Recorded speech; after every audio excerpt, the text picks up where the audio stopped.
The Force is with you, young Skywalker. But you are not a Jedi yet.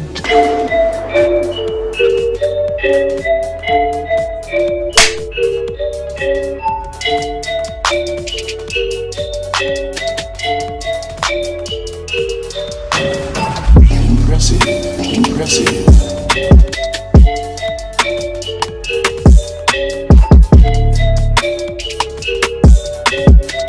Execute Order 66.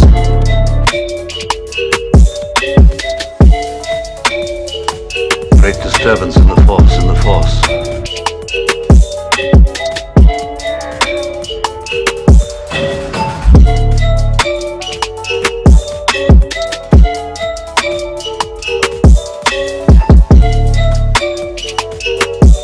I will do what I must.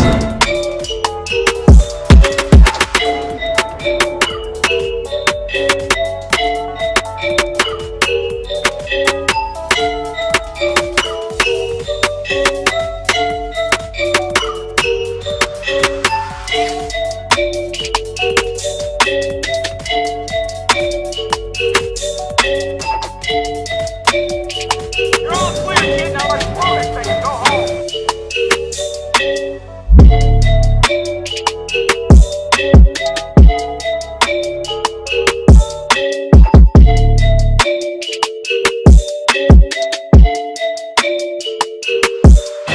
Join me. Together we can rule the galaxy.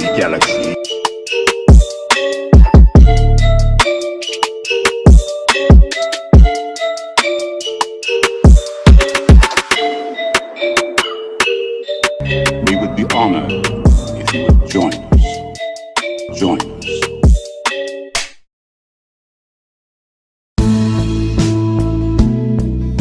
ค่ะสวัสดีค่ะพลอยนะคะก็วันนี้เป็นคลิปสุดท้ายแล้วอันนี้จะทำขนมแหละขนมวันนี้นะคะก็เป็นขนมที่ถ้าใครเป็นเด็กวาแตวต้องเคยทำแน่นอนมันคือเครปซูเซ็ตกับซอสส้มค่ะคือเหตุผลที่ทำเมนูนี้เพราะว่ามันเป็นเมนูขนมแรกๆเลยที่พลอยมาอยู่ที่มหาลัยนี้แล้วได้หัดทำได้รู้จักค่ะตอนที่ทำเครปครั้งแรกคือตื่นเต้นมากเพราะว่ามันมีไฟฟูออกมาจากกระทะ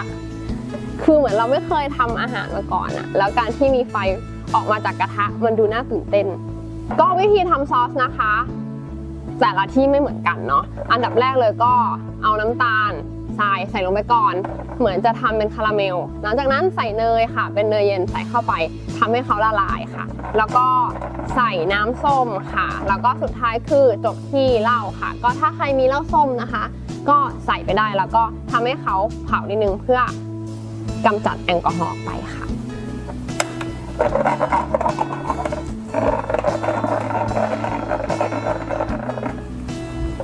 เราอยากได้ consistency ประมาณเนี้ยให้เขามีความหนืดนิดนึงเ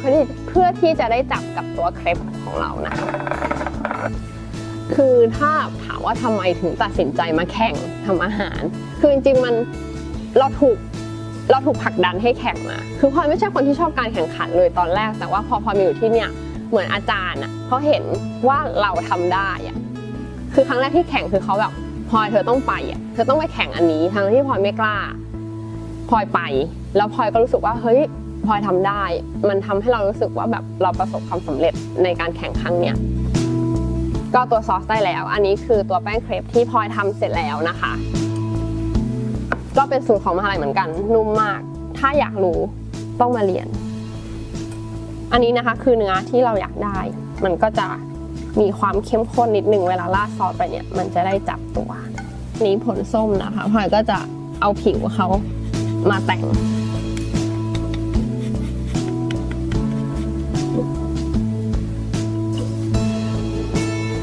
ก็เสร็จแล้วนะคะเป็นเครปซูเซ็ตนะคะเป็นเมนูขนมเมนูแรกที่พลอยเรียนที่วาแตวค่ะหน้าตาเป็นอย่างนี้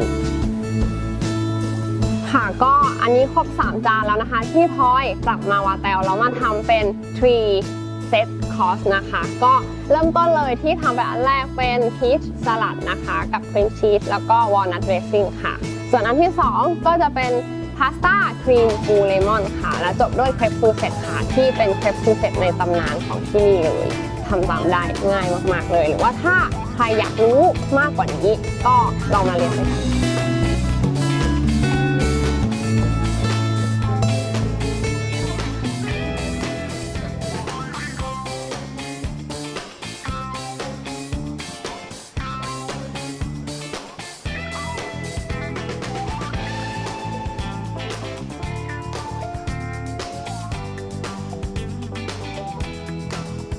Ladies and gentlemen, the opening ceremony will start in 5 minutes. Please be kindly seated. เดี๋ยวสักพักนะคะงานเปิดบ้านวิทยาลัยนานาชาติจะเริ่มแล้วนะคะเหลืออีก5นาทียังไงก็ถ้าคุณผู้ปกครองนักศึกษาที่ทั้งหลายนะคะเชิญนั่งประจำที่ได้เลยค่ะ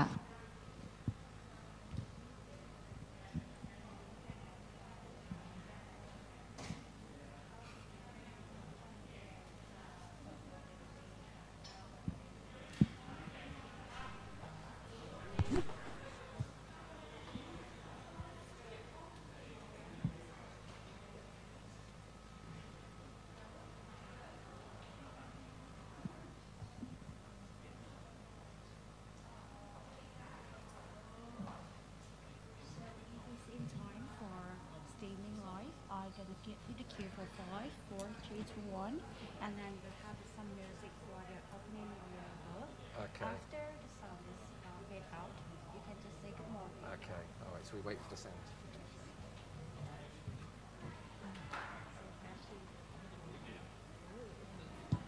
Gonna turn blind soon.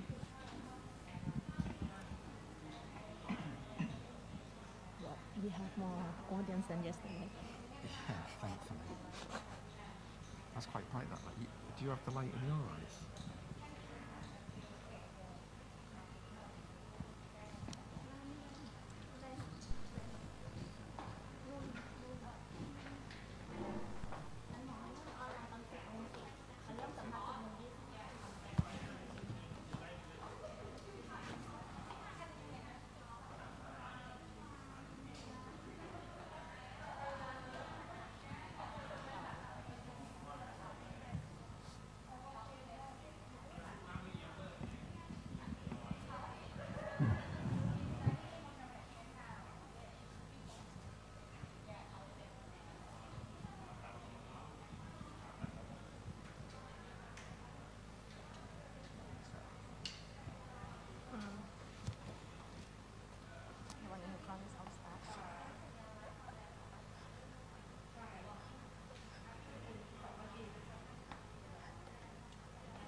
Good morning, distinguished guests, ajans, parents, students, ladies and gentlemen. We are very delighted to welcome you to SUIC's Open House for 2022. สวัสดีค่ะแขกผู้มีเกียรติทุกท่านผู้ปกครองนักเรียนนักศึกษาศิษย์เก่าทุกท่านนะคะยินดีต้อนรับสู่งานเปิดบ้านวิทยาลัยนานาชาติมหาวิทยาลัยศิลปากรสำหรับปีการศึกษา 2565 ค่ะ My name is Ajahn Robert Mackenzie and I'm delighted to introduce to you Dr. Amara Virawat. We are both lecturers here at SUIC and we are your MCs for today. ค่ะดิฉันดร.อมราวีรวัฒน์และอาจารย์โรเบิร์ตแมคเคนซี่นะคะพวกเรายินดีอย่างยิ่งที่จะมารับหน้าที่เป็นพิธีกรในวันนี้ค่ะ SUIC's Open House is really here to provide you, prospective students and parents, with information about our programs. We will share with you our outstanding curricula and also how we arrange the teaching and learning on each of our programs. So today you'll have the best possible opportunity to find out about what education we have here at SUIC. We hope that after the event you will acquire enough information and use it wisely to make the best possible decision in order for you to have a bright future.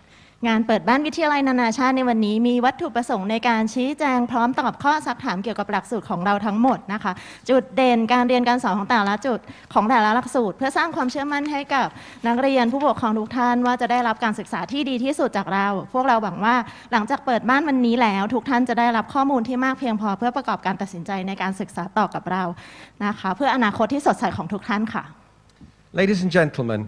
before we begin,Please allow me to read the main agenda of the event.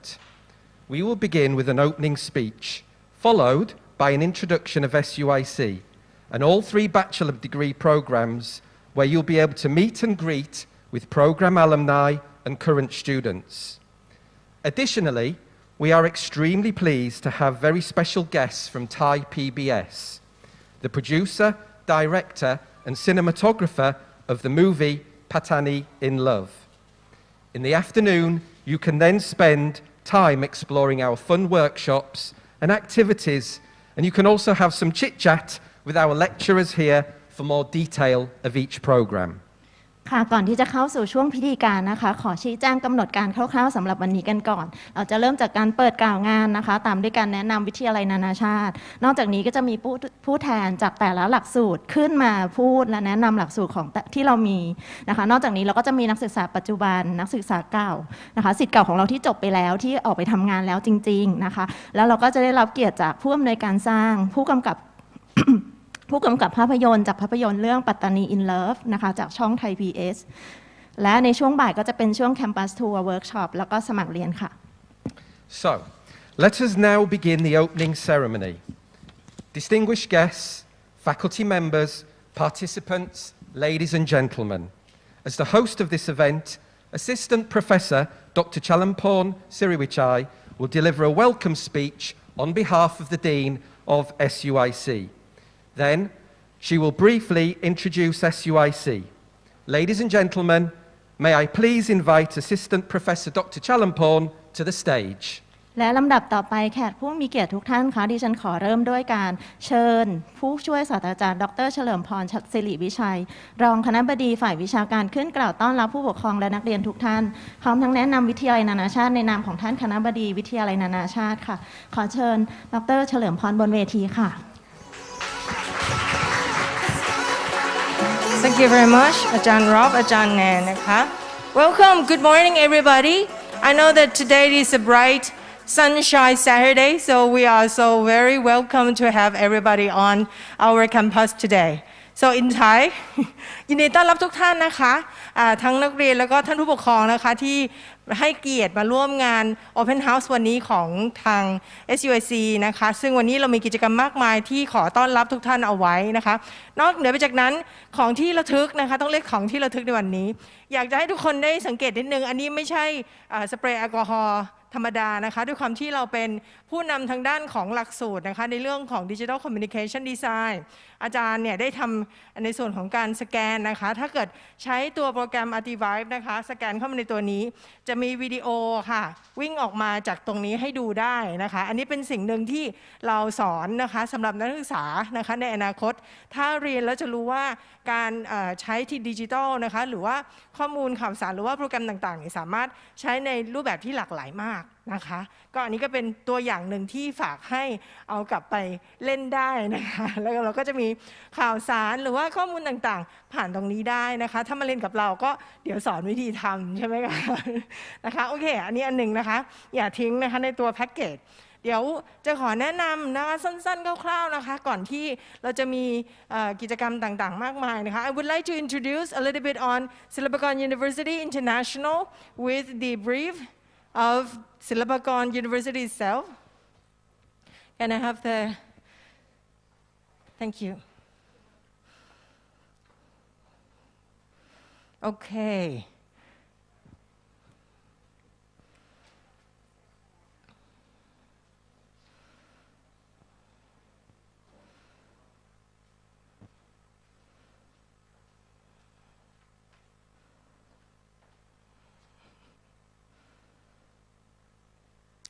All right. So today we will have three major curriculum that we will talk also with the that we will introduce about. First one will be BBA in Hotel Management. The second one will be BBA in Luxury Brand Management. And the third one is the Bachelor of Fine Arts or BFA in Digital Communication Design. Before we going that, I would like to introduce and let you know more a little bit for Silpakorn University. We are 78 years, so we are approaching to 80 years, right? Quite not so old, unlike all of the Juฬา or ธรรมศาสตร์ right? This is already reaching to 100 นะคะแม้ว่าเราจะอายุตอนนี้นะคะประมาณ 78 ปีนะคะกำลังจะเข้าสู่ปีที่ 80 อย่างมั่นคงนี้นะคะเรายังคงมีปรัชญาทางด้านการศึกษานะคะทางด้าน Art and Design นะคะในการที่จะ create sustainable nation นะคะคือเรากำลังมุ่งไปสู่ SDG นะคะมีคอนเซปต์ต่างๆมากมายที่ศิลปากรมีการเปลี่ยนแปลงมากนะคะทางศิลปากรเพิ่งได้รับรางวัลแพลทินัมนะคะจาก Research Expo ในปีนี้นะคะทำให้เห็นว่าศิลปากรเนี่ยกำลังจะก้าวแล้วก็ผลักดันให้ผลงานของนักศึกษานะคะผลงานของคณาจารย์นะคะมีประการเป็นที่ยอมรับในวงวิชาการแล้วก็ในวงการต่างๆมากยิ่งขึ้นนะคะฉะนั้นวิสัยทัศน์ของศิลปากรนะคะของมหาวิทยาลัยศิลปากรก็คือเป็นศิลปากรเป็นมหาวิทยาลัย leading creative university นะคะในเมืองไทยค่ะได้ดูทำอะไรนิดนึงนะคะศิลปากรเนี่ยก่อตั้งตั้งแต่ปี 1943 นะคะที่วังท่าพระเป็นแคมปัสแรกจะเอ๋ เสร็จแล้วในตอนนั้นนะคะก็จะเริ่มต้นด้วยคณะนะคะที่น่าจะเป็นที่รู้จักกันดีก็คือ Faculty of Painting Sculpture นะคะจิตรกรรมนะคะ Faculty of Architecture Faculty of Archaeology แล้วก็ Decorative Arts นะคะหลังจากนั้นเราก็มีแคมปัสขยายขึ้นมานะคะที่สนามจันทร์นะคะก็จะเป็น Faculty of Arts Education Science Pharmacy แล้วก็ Engineering ก็คือเป็นสายวิทยาศาสตร์นะคะถ้าอยู่แถวๆนครปฐมแต่ว่าทั้งหมดนี้จะเป็นโปรแกรมภาคภาษาไทยนะคะจะมีโปรแกรมอินเตอร์เล็กน้อยแต่ก็จะเป็นลักษณะ graduate นะคะpost graduate หลังจากนั้นก็จะมีศิลปากรของเรานะคะ SUIC นะคะก่อตั้งมาเมื่อ 18 ปีที่แล้วนะคะเราก็กำลังเข้าสู่ปีที่ 20 นะคะเพชรบุรีแคมปัสนะคะมีในปี 2001 หลังจากนั้นก็มี City Campus ที่เมืองทองนะคะในปี 2016 ซึ่งก็จะมีการขยายแล้วก็พัฒนายิ่งใหญ่มากขึ้นเรื่อยๆนะคะในความสอดคล้องของศิลปากรนะคะมหาวิทยาลัยศิลปากรที่วังท่าพระจากเริ่มต้นมาถึงวันนี้นะคะ SUIC นะคะวิทยาลัยนานาชาติเราก็ตอบสนองพันธกิจนะคะแล้วก็มุ่งเข้าสู่การเป็น Thailand-based Public International College นะคะ with world class experiences นะคะเพราะว่าเราต้องการจะเน้นให้นักศึกษานะคะทุกท่านนะคะได้มีโอกาสในการที่นอกเหนือจะได้ปริญญาแล้วนะคะยังมีความเป็น double degree มีประสบการณ์นะคะในเรื่องของการได้ไปต่างประเทศนะคะซึ่งเดี๋ยวจะโชว์ในสไลด์ถัดไปนะคะเพราะฉะนั้นภารกิจของเราหลักเนี่ยก็คือจะส่งเสริมนะคะการเรียนการสอนโดยเน้นนะคะความเป็น world class นะคะ standard ไม่ว่าจะเป็นเรื่องของประสบการณ์ต่างๆนะคะในการเรียนรู้นะคะ strengthen research และ academic service นะคะก็คือจะสนับสนุนให้นักศึกษาเนี่ยได้มีการอัปเกรดองค์ความรู้ต่างๆอยู่ตลอดเวลานะคะเราจะไม่ใช้การย่ำอยู่กับที่นะคะโดยการเอาองค์ความรู้เก่าๆเราจะพยายามศึกษาหาข้อมูลนะคะแล้วก็พัฒนาให้นักศึกษาของเราเนี่ยมีความสามารถมากยิ่งขึ้นนะคะอันที่3ก็คือ develop international partnership เราก็จะมีพาร์ทเนอร์ที่หลากหลายมากมายไปเรื่อยๆนะคะเมื่อวานนี้เราเพิ่งจะมี international conference นะคะร่วมมือกับมี keynote speaker นะคะจาก Kellogg นะคะมาช่วยมาเป็น keynote นะคะโดยที่เราทำเป็น hybrid international โดยได้มี panelist จากอินเดียฟิลิปปินส์แล้วก็สิงคโปร์นะคะมาคุยกันนะคะซึ่งบอกทำให้เห็นว่าโควิดเนี่ยไม่ใช่สิ่งที่จะมาเป็นอุปสรรคในการที่เราจะพัฒนาในเชิงของการ international ได้นะคะสุดท้ายก็คือเราต้องการจะเสริมสร้างสังคมนะคะให้ได้รับผลประโยชน์เพิ่มนะคะในสิ่งที่สังคมควรจะได้รับไม่ว่าจะเป็นทางด้าน quality of life นะคะหรือว่าการพัฒนาทางด้านหรือดูแลทางด้านสิ่งแวดล้อมค่ะสิ่งที่ SUIC พยายามจะนำเสนอนะคะส่วนใหญ่แล้วก็คือจะเป็นโอกาสค่ะในส่วนของสาขาอื่นๆเนี่ยเขาอาจจะมีตัวเลือกให้กับนักศึกษานะคะว่าเลือกที่จะไปได้ดับเบิลดีกรีหรือไม่ได้นะคะแต่ของเราเนี่ยทุกหลักสูตรได้ดับเบิลดีกรีแน่ๆแล้วก็มีโอกาสไปต่างประเทศแน่ๆนะคะก็คือไม่ว่าจะผ่านด้วย exchange program นะคะหรือว่าเป็น field trips หรือว่าเป็น summer school กับ partner ของเรานะคะซึ่งมีอยู่ทั้งในประเทศอังกฤษในฝรั่งเศสนะคะในอนาคตเราก็จะขยายไปเรื่อยๆนะคะแล้วก็จะมี professional internship ซึ่งอันนี้สำคัญมากเดี๋ยวปรึกษาหรือคุยกับทาง hotel management ได้นะคะค่ะแล้วก็ก่อนที่จะขอปิดในส่วนของการแนะนำ SUIC นะคะขอย้ำว่าในส่วนของ3หลักสูตรนะคะแม้ว่าเราจะมีอยู่เพียง3หลักสูตรที่ต้องการจะนำเสนอนะคะแต่ว่าเต็มไปด้วยนะคะแล้วก็เป็นสิ่งที่คอนเฟิร์มนะคะดับเบิลดีกรีอย่างแท้จริงนะคะในทุกหลักสูตรซึ่งไม่มีใครทำได้นะคะแล้วก็ในส่วนของการเรียนรู้เราก็จะเน้นเรื่องของ outcome based แล้วก็ practical based ซึ่งชาวต่างชาติเองก็ทราบนะคะว่ามี hotel management ของเราที่เดียวเท่านั้นที่สามารถที่จะแบ่งในส่วนของ theoretical กับการปฏิบัติเช่นกันกับด้าน Fine Arts แล้วก็ในอนาคตเราก็จะสนับสนุนให้ในส่วนของ BBA นะคะบริหารธุรกิจมีเรื่องของการที่ได้ฝึกฝนนะคะการเข้าร่วมในสู่ของการลงมือปฏิบัตินะคะหรือว่าการมี internship มากยิ่งขึ้นก่อนจบค่ะค่ะก็วันนี้ขอบพระคุณมากๆนะคะสำหรับการเข้ามาร่วมนะคะเดี๋ยวเราจะได้ดูโปรแกรมต่างๆต่อไปค่ะขอบคุณค่ะ Thank you very much ขอบคุณอาจารย์ดร.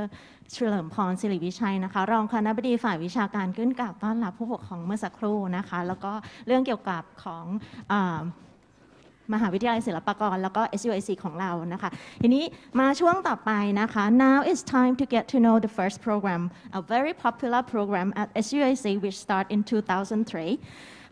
our BBA in Hotel Management program, a double degree program in collaboration with Vatel Hotel and Tourism Schools in France. May I invite Ajahn Robert Mackenzie, our Deputy Director for Vatel Hotel and Tourism Business School, Thailand, on the stage to explain briefly about this program. พักไทยนะคะสำหรับลำดับต่อไปนะคะเราจะมาทำความรู้จักกับหลักสูตรแรกกันเลยนะคะเป็นหลักสูตรแรกของวิทยาลัยนานาชาติแล้วก็เป็นหลักสูตรที่ป๊อปฮิตที่สุดเช่นกันนะคะหลักสูตรบริหารธุรกิจบัณฑิตสาขาการจัดการโรงแรมโดยมีความร่วมมือกับสถาบันบาเตลนะคะจากประเทศฝรั่งเศสขออนุญาตเชิญอาจารย์โรเบิร์ตแมคเคนซี่ขึ้นมาแนะนำโปรแกรมค่ะ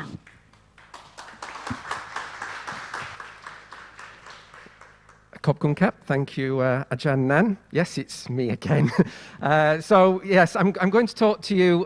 about our double degree international program with Vatel Hotel and Tourism Business School from France.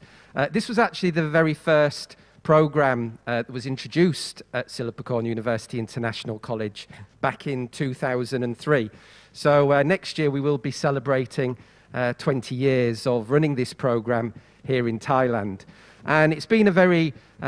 popular, successful program because of the curriculum, the kind of very hands-on learning by doing that our students do throughout this program. So I'm just going to take you through a little bit of a kind of an introduction to explain really who Vatel is and how we partner with Sillipecorn University. And then we'll also talk about the curriculum. And this is actually quite a new curriculum in terms of that we updated it just 2 years ago so that students can complete their studies in 3 years.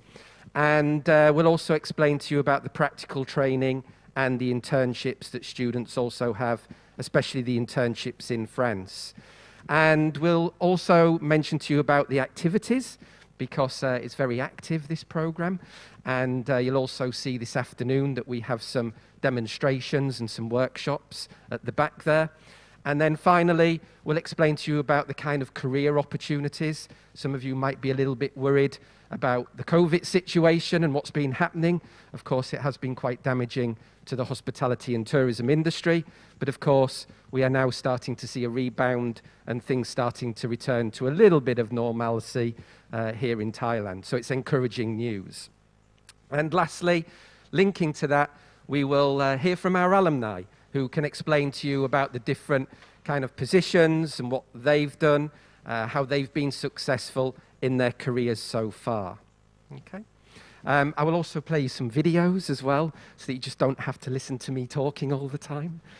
All right. So who are Vatel? What is Vatel? Vatel is French, and it was founded by this gentleman here, Monsieur Alain Sabon, who is a hotelier, or was a hotelier, and he realized that he wanted to create a different kind of educational concept. Not just studies where you sit in the classroom and listen to the teacher going blah, blah, blah all day. He wanted to develop a system of learning whereby what you learn in the classroom, you can then apply in real life operational environment. So it's very important to mix the two together. And his philosophy is that a good manager just doesn't have knowledge alone. A good manager is also able to apply that knowledge, obviously, in real life kind of environments and situations that allow them to apply all the different management skills successfully. So there's very much a focus on interculturality throughout our program. And as you can see, the successful kind of learning system that Vatel introduced has now been expanded to 55 schools around the world. And since the early 1980s, when Vatel first started in Paris, we now have schools on all the different continents around the world. And we were the first school here in Asia in 2003. And of course, since then, we also now have schools in the Philippines, in Vietnam, in Singapore, in India, in China. So we have a very good presence around Asia as well. But we were the first school in Asia in 2003. And really, it's a huge network. It's a global network. You are students not only of Sillipecorn University, but of course, you are also students of Vatel. And you can take advantage of this big global network of all the current students, but also the alumni as well. And we have over 35,000 alumni now working in throughout the hospitality industry around the world. So it's a very important global network that you can take advantage of, whether it's looking for internships or looking for a job when you graduate. And I'd just like to play you a little video that maybe just explains to you the schools that we have around the world.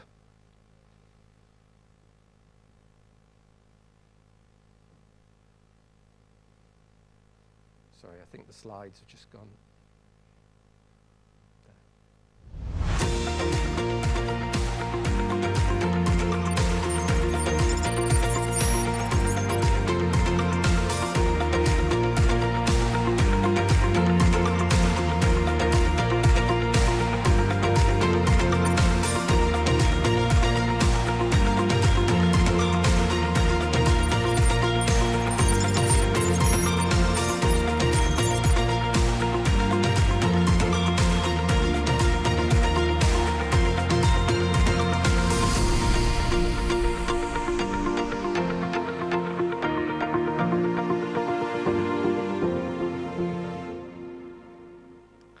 Okay, so just to give you a feel of the global presence of the Vattel Group and the number of schools that we have around the world.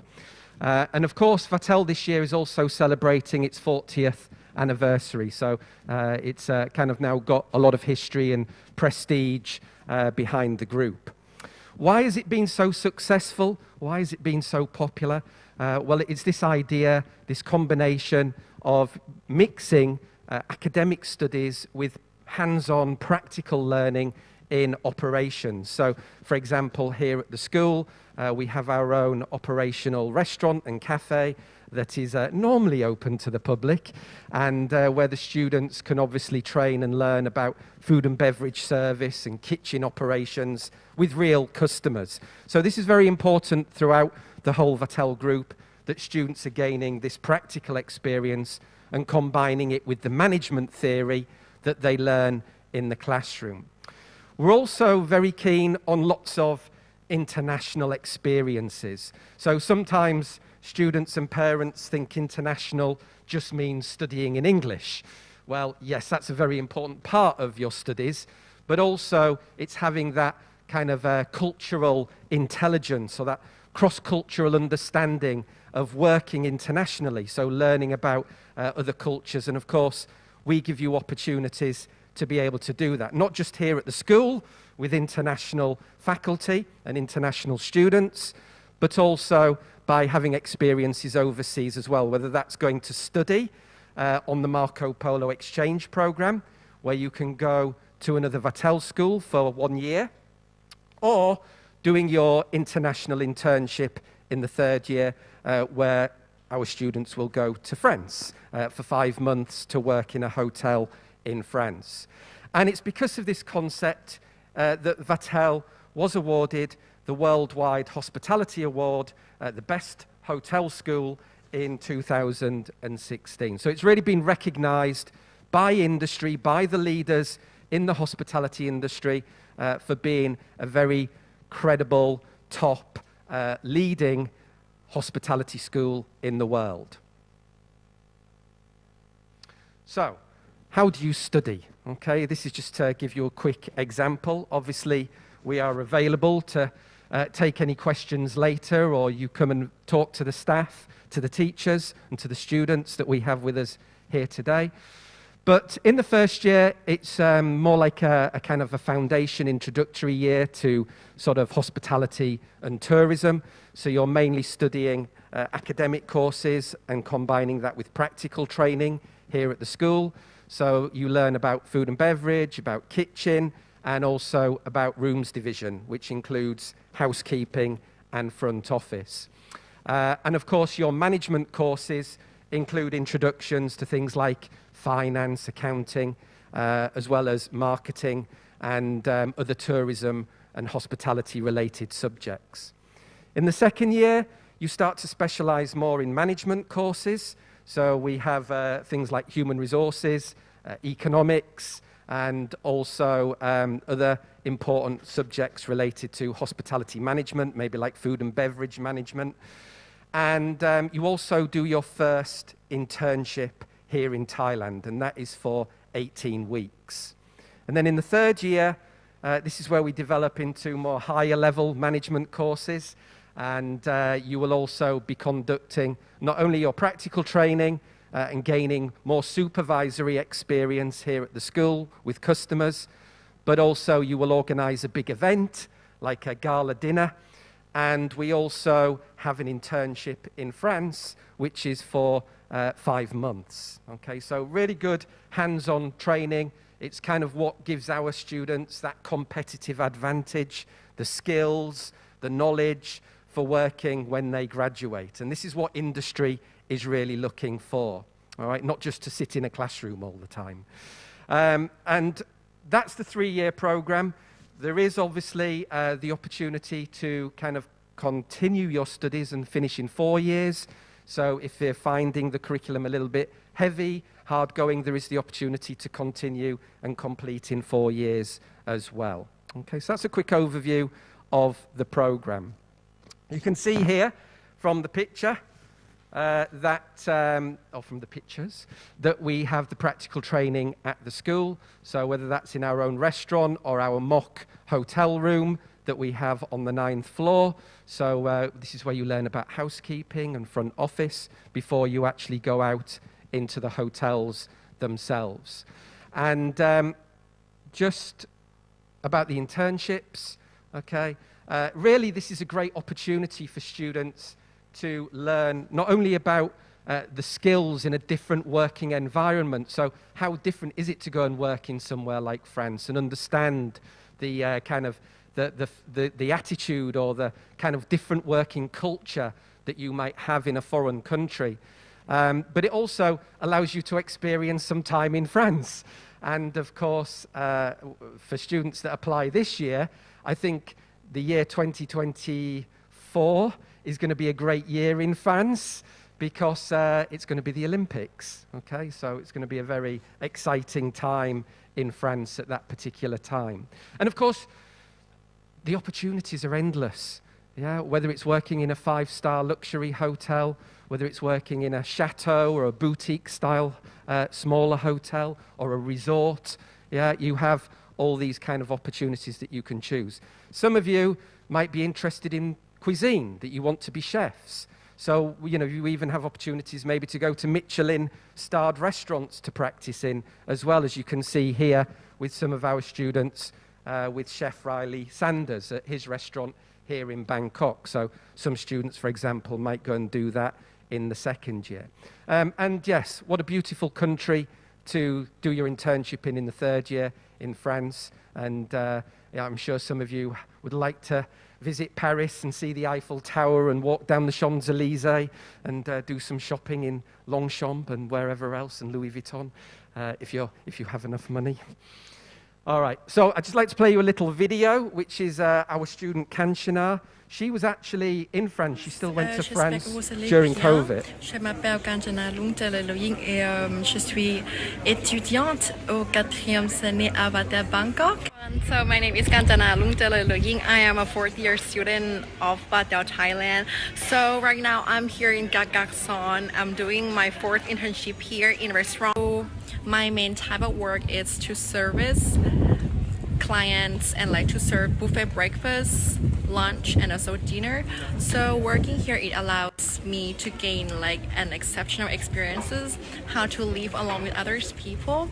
and also to practice how to speak French. So if someone is interested in doing internship abroad like me, so Bata can be one of your best choice. Thank you. And this is what the hotels looks like.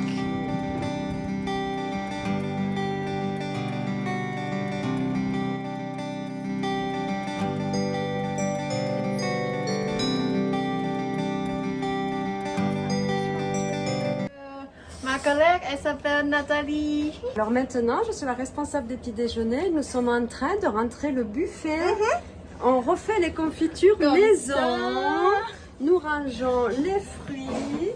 Comme ça. Voilà. Et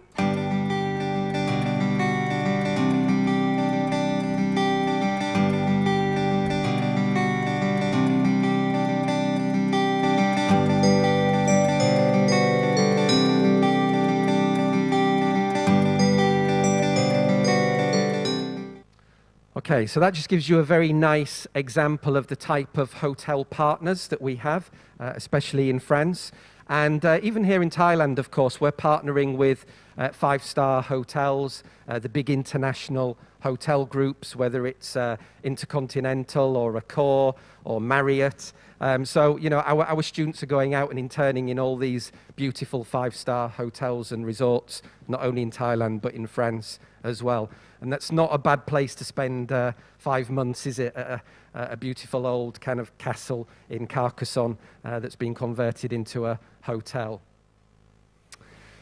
So something else that is very important to us, as I mentioned earlier, is the activities that we have throughout the program. And we very much emphasize and want our students to be active, to be involved. kind of in kind of the management of the school as well, because when students go down and train in the cafe and restaurant, you know, they're representing the school, they're dealing with customers, so it's very important that they're gaining those real skills in operational environments. So they're gaining this management experience all the time. But even outside of the normal curriculum, we also encourage students to participate in maybe things like culinary competitions. So you'll often see our students winning awards at big events, and I think maybe Ajahn Ben and Ajahn Nan will talk a little bit about this with the alumni as well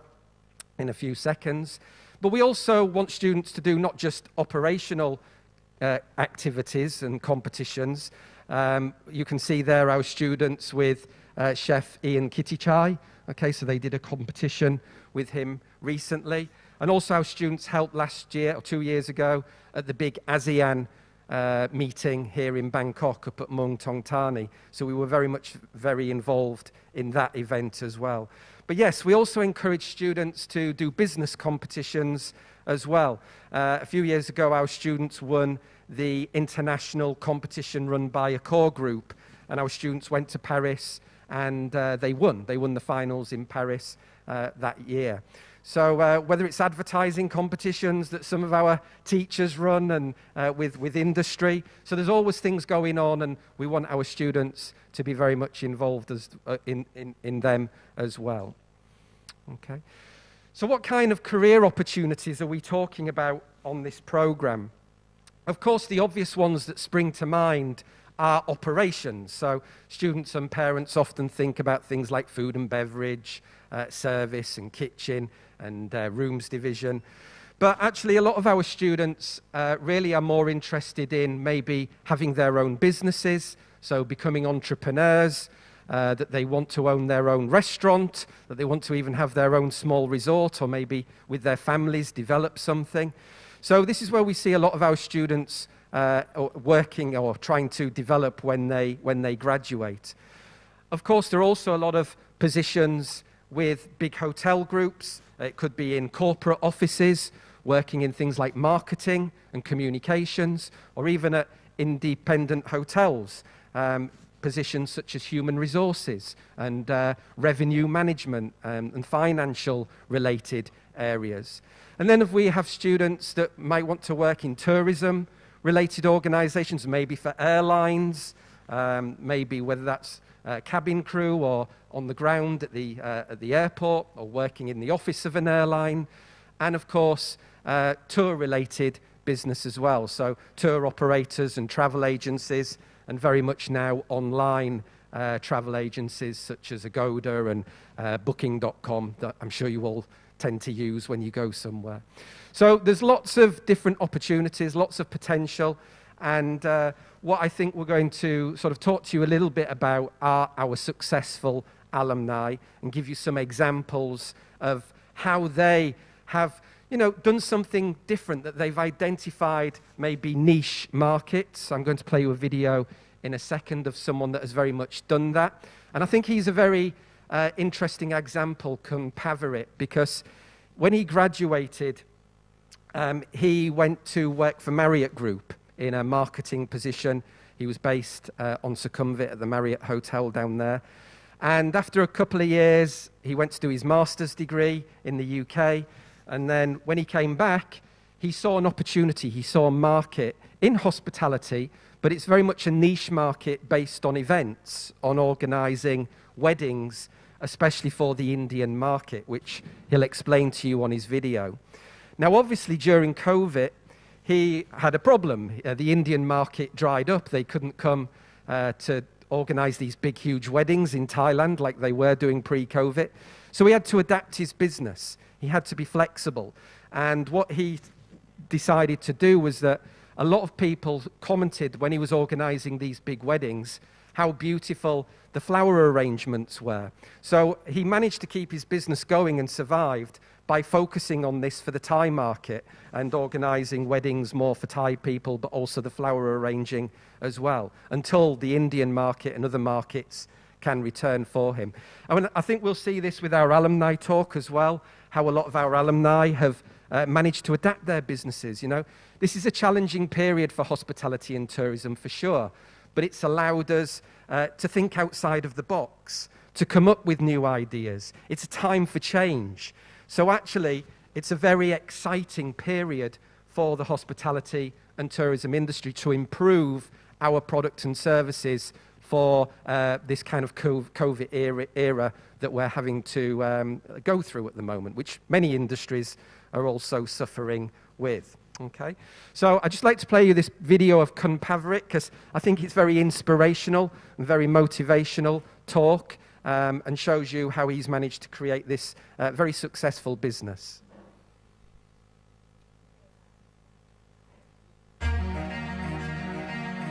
So my name is Pavarit Manchanda. I'm an alumni of Silpakorn University International College. I'm currently, of course, in the hospitality business, a one-stop solution events management company, more or less. And it's got its niche in destination weddings, essentially weddings that come from abroad. I'm a strong believer that if you get the right place to train, if you have the right faculty, the right lecturers to guide you, you will have a good head start to your career. SUIC was able to give me that edge. University sent me out on various competition abroad to represent Thailand. So a lot of these exposure, I believe, then came into play and helped me start the company and my business on my own. Prominent advice in this case would be to go with an open heart, accept the change, accept the new culture. This is when you can have a trial and error. So if you want to make mistakes, openly make it. It's the only time that you can. Education is not simply staying in one classroom, reading the same book or writing an essay. We have the world in our palms, but do we know how to manage it? Education stretches much beyond just the classroom.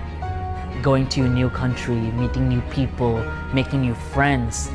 trying a new dish. All of this is also very educational. So I think for me, to be able to do this business wherein I come across thousands of people, so it's so important that I'm able to understand everyone's unique culture. So I'm able to relate to them, speak the same language. Because if you communicate well with your team, the end result is phenomenal. SUIC definitely helped me succeed in that. Okay, so I hope you found that, yes, quite inspirational. I think it's a very nice talk from Kunpavrit. And he's a very good example of someone having a successful business, identified a market that's grown and he's taken advantage of. And of course, during the COVID period, he still managed to have a successful business by adapting it to offer something else. It's a little bit like this idea that you've seen, I'm sure, obviously when restaurants were closed, that they had to kind of do online deliveries and everything. So Kunpavrit had that similar idea that he had to change his business model in order to keep his business going, which he's managed to do very successfully. So I need to kind of change my hat. And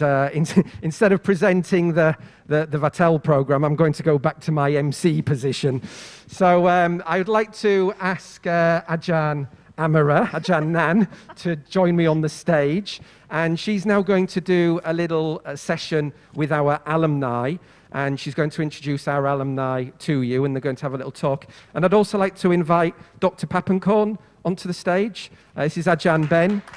Ajahn Ben is the Deputy Dean for Student Affairs and also a lecturer on the Hotel Management Programme. So I'm going to hand over to them and they're going to do the alumni session with you. Thank you. Thank you, อาจารย์รอบ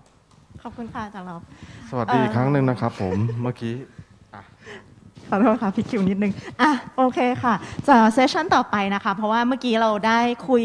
คร่าวๆเนาะเกี่ยวกับโปรแกรมเรียบร้อยแล้วว่าโปรแกรม Hotel Management ของเราเป็นยังไงบ้างไม่ทราบว่าเมื่อกี้อาจารย์รอบพูดเร็วไปไหมคะต้องการแบบว่า brief แบบเป็นภาษาไทยสักนิดนึงไหมคะต้องการไหมคะ โอเคนะคะก็งั้นเดี๋ยวสักครู่หนึ่งเราจะเตรียมให้น้องๆที่เป็นอลัมไนของเราขึ้นมาคุยกับเรานะคะก็จะมีอลัมไนจริงๆแล้วก็คืออลัมไนมี2ท่านแต่ว่าตอนนี้นี่ก็คืออาจจะติดภารกิจอยู่1ท่านนะคะเพราะฉะนั้นเราก็จะมีอลัมไนอีก1คนที่จะขึ้นมาจอยกับเราทางด้านซูมนะคะเดี๋ยวรอสักครู่นะคะคนที่จะมาคุยกับเราตอนนี้นะคะเป็นคุณรุธกรองทองนะคะสวัสดีค่ะรุธครับอาจารย์สวัสดีครับอาจารย์เบนสวัสดีครับอาจารย์แนนสวัสดีครับคิดถึงจัง เป็นยังไงบ้างคะตอนนี้ก็ช่วงนี้ก็เหนื่อยหน่อยครับผมมันอยู่ด้วยสถานการณ์โควิดด้วยครับผมอย่างนี้ก่อนที่จะไปถึงตรงนั้นขอทราบถามนิดนึงจบไปนานหรือยังคะรุธจำได้ไหม8 ปีแล้วมั้งครับตอนนี้30ตอนนั้นใช่8ครับโอเคแล้วรุธถามนิดนึงตอนนี้ทำอะไรอยู่ที่ไหนยังไงคะตอนนี้เป็นซูเชฟครับอยู่ที่โรงแรมแลนด์มาร์คครับผมน่าสนใจมากซูเชฟเขาทำหน้าที่อะไรคะเล่าให้ฟังได้ไหมคะคือการเป็นเชฟเนี่ยเราจะขึ้นมาเป็นซูเชฟครับตอนนี้เราจะเน้นไปทาง management มากขึ้นครับผมไม่ได้ว่า management แค่แบบว่า costing อย่างเดียวเราต้องมีทั้ง team management food cost แล้วก็การคิดเมนูต่างๆการ operation ต่างๆการ contact กับแผนกอื่นๆครัวอื่นๆครับผมส่วนใหญ่จะเป็นหน้าที่ของเราครับเพื่อจะช่วยให้แบบทั้งโรงแรมมันผลักดันทั้งแผนกของครัวให้มันเดินหน้าต่อไปได้ครับผมอยากถามนิดนึงความรู้ที่ได้จากเราไปใช้ได้ไหมคะตอนไปทำงานจริงๆแล้วถ้าใช้ตอนที่เริ่มมาเป็นหัวหน้าครับเป็นซูเชฟอะไรอย่างเงี้ยครับเพราะว่าเราจะต้องเข้าไปในระบบของโรงแรมที่มีหลายแผนกเข้ามาเกี่ยวข้องการที่เรารู้ว่าแต่ละแผนกเนี่ยมันทำงานกันยังไงแบบแค่เบสิกอะครับมันก็ทำให้เรารู้ว่าเราต้องเข้าไปหาเขายังไงคุยกับเขายังไงแล้วก็หาทางรับมือกับปัญหาที่มันอาจจะเกิดขึ้นจากแผนกอื่นๆอะไรอย่างเงี้ยครับผมส่วนใหญ่จะเป็นการแก้ปัญหาใช้ในการแก้ปัญหากับระบบโรงแรมครับอาจารย์เอาง่ายๆก่อนรู้ตอนที่เรียนอยู่รู้สึกยังไงแล้วตอนนี้รู้สึกยังไงคือตอนที่เรียนอยู่เนี่ยเราเรียนทุกอย่างเลยใช่ไหมเราเรียนทั้งเซอร์วิสเราเรียนทั้งในครัวแต่ว่าเราไม่ได้เรียนทุกอย่าง 100% เราเรียนทุกอย่างจริง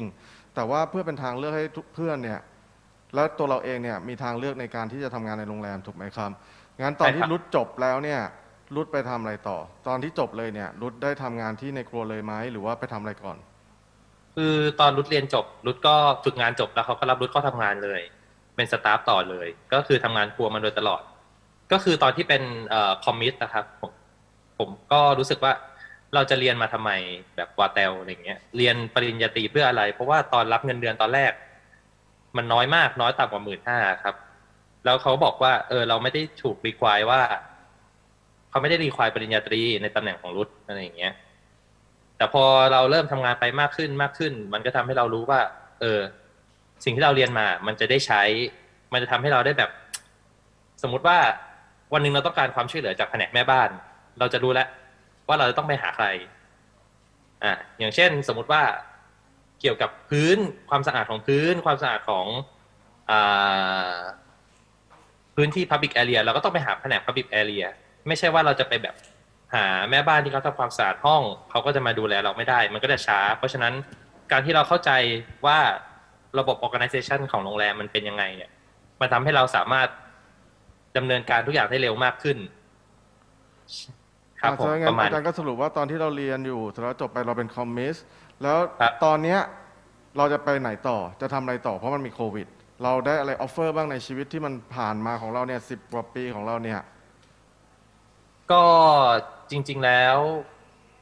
ผมก็ย้ายงานมา2 รอบครับรอบแรกผมย้ายไปที่ W Bangkok จากแลนด์มาร์คเสร็จปุ๊บผมก็ทำงานที่นั่นโปรโมทไป2 รอบเป็นเดมี่เชฟ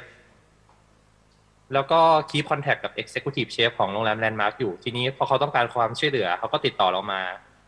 เราก็กลับไปครับผมรุดเล่าเรื่องเชฟเอียนหน่อยนิดนึงครับก็คือตอนนี้ก็ผมคุยกับเชฟเอียนอยู่ครับผมเขาก็จะชวนผมไปทำงานที่ต่างประเทศครับผมทีเนี้ยการไปทำงานที่ต่างประเทศในแผนกในส่วนที่ของการเป็นเชฟเนี่ย ส่วนใหญ่แล้วเขาจะ require ปริญญาตรีซึ่งเป็นสิ่งที่ผมรู้สึกว่าไม่จำเป็นนะในตอนแรกตอนที่เป็นคอมมิสน่ะแต่ว่าตอนเนี้ยรู้สึกว่าการมีปริญญาตรีมันเป็นการเปิดโอกาสให้เราได้ไปทำงานในที่ใหม่ที่ต่างประเทศหรือว่าที่ต่างๆมากขึ้นนะครับแล้วยังไงคือเชฟเอียนโทรมาหาเราเลยหรือว่าเราไปติดต่อเชฟเอียนยังไงครับอ๋อเชฟเอียนเขาติดต่อมาหาผมเองครับผมคือจริงๆแล้วมันก็เป็นทางคอนเนคชั่นด้วยครับก็คือเขามีคนแนะนำผมไปแล้วก็เหมือนกับว่าเขาดูซีวีเราเขาอาจจะดูว่าเราเคยไปต่างประเทศมาไปฝรั่งเศสมาเรามีปริญญาตรีก็คือเรามีควอลิฟายที่มันจะสามารถที่จะขอวีซ่าเวิร์กเพอร์มิทที่จะไปในประเทศนั้นๆได้เขาก็เลยลองติดต่อเรามาครับผมแล้วก็เราเรียน International College ด้วยภาษาอังกฤษของเราก็ค่อนข้างที่จะดีกว่าได้เปรียบกับคนอื่นมากกว่าคนอื่นที่แบบทำงานมาคู่ๆกับเราอะไรอย่างเงี้ยครับอย่างส่วนตัวของผมเนี่ยอย่างส่วนผมเนี่ยก็คือจะไปสิงคโปร์เพราะฉะนั้นเราก็ต้องไปศึกษาแล้วก็พบว่าวีซ่าของสิงคโปร์เนี่ยเราจะต้องมีปริญญาตรีติดไปด้วยไม่งั้นก็คือจะไปไม่ได้ครับผมครับเมื่อกี้เห็นแวบๆเจ้าน้องนุ่นชื่ออะไรเอ่ยนะคะอลัมนาอีกท่านหนึ่งที่เมื่อกี้เพิ่งขึ้นออนไลน์มานะคะคุณภัทรพรชุติชวาลนันท์สวัสดีค่ะนุ่นอาจารย์รบกวนนุ่นแนะนำตัวเองนิดนึงค่ะทำอะไรอยู่ชื่ออะไรนุ่นปิดไมค์ป่ะลูกปิดไมค์ป่ะคะไม่ได้ยินเลยลูกมาแล้วค่ะสวัสดีค่ะทุกคนสวัสดีค่ะอาจารย์ค่ะชื่อภัทรพรนะคะชุติชวานันท์ค่ะวาแตวรุ่น8ค่ะตอนนี้ทำอะไรอยู่คะบอกตอนนี้เปิดค่ะตอนนี้เปิดโรงแรมบูติกโฮเทลค่ะก็ตอนนี้มีอยู่2ที่มี2 properties นะคะคือที่แรกก็จะเป็นคอนเซปต์แบบ bed and breakfast ค่ะก็ชื่อ White Ivory Bed and Breakfast เลยแล้วก็ส่วนที่2เป็น Boutique Hotel ค่ะชื่อ The Pattern Boutique Hotel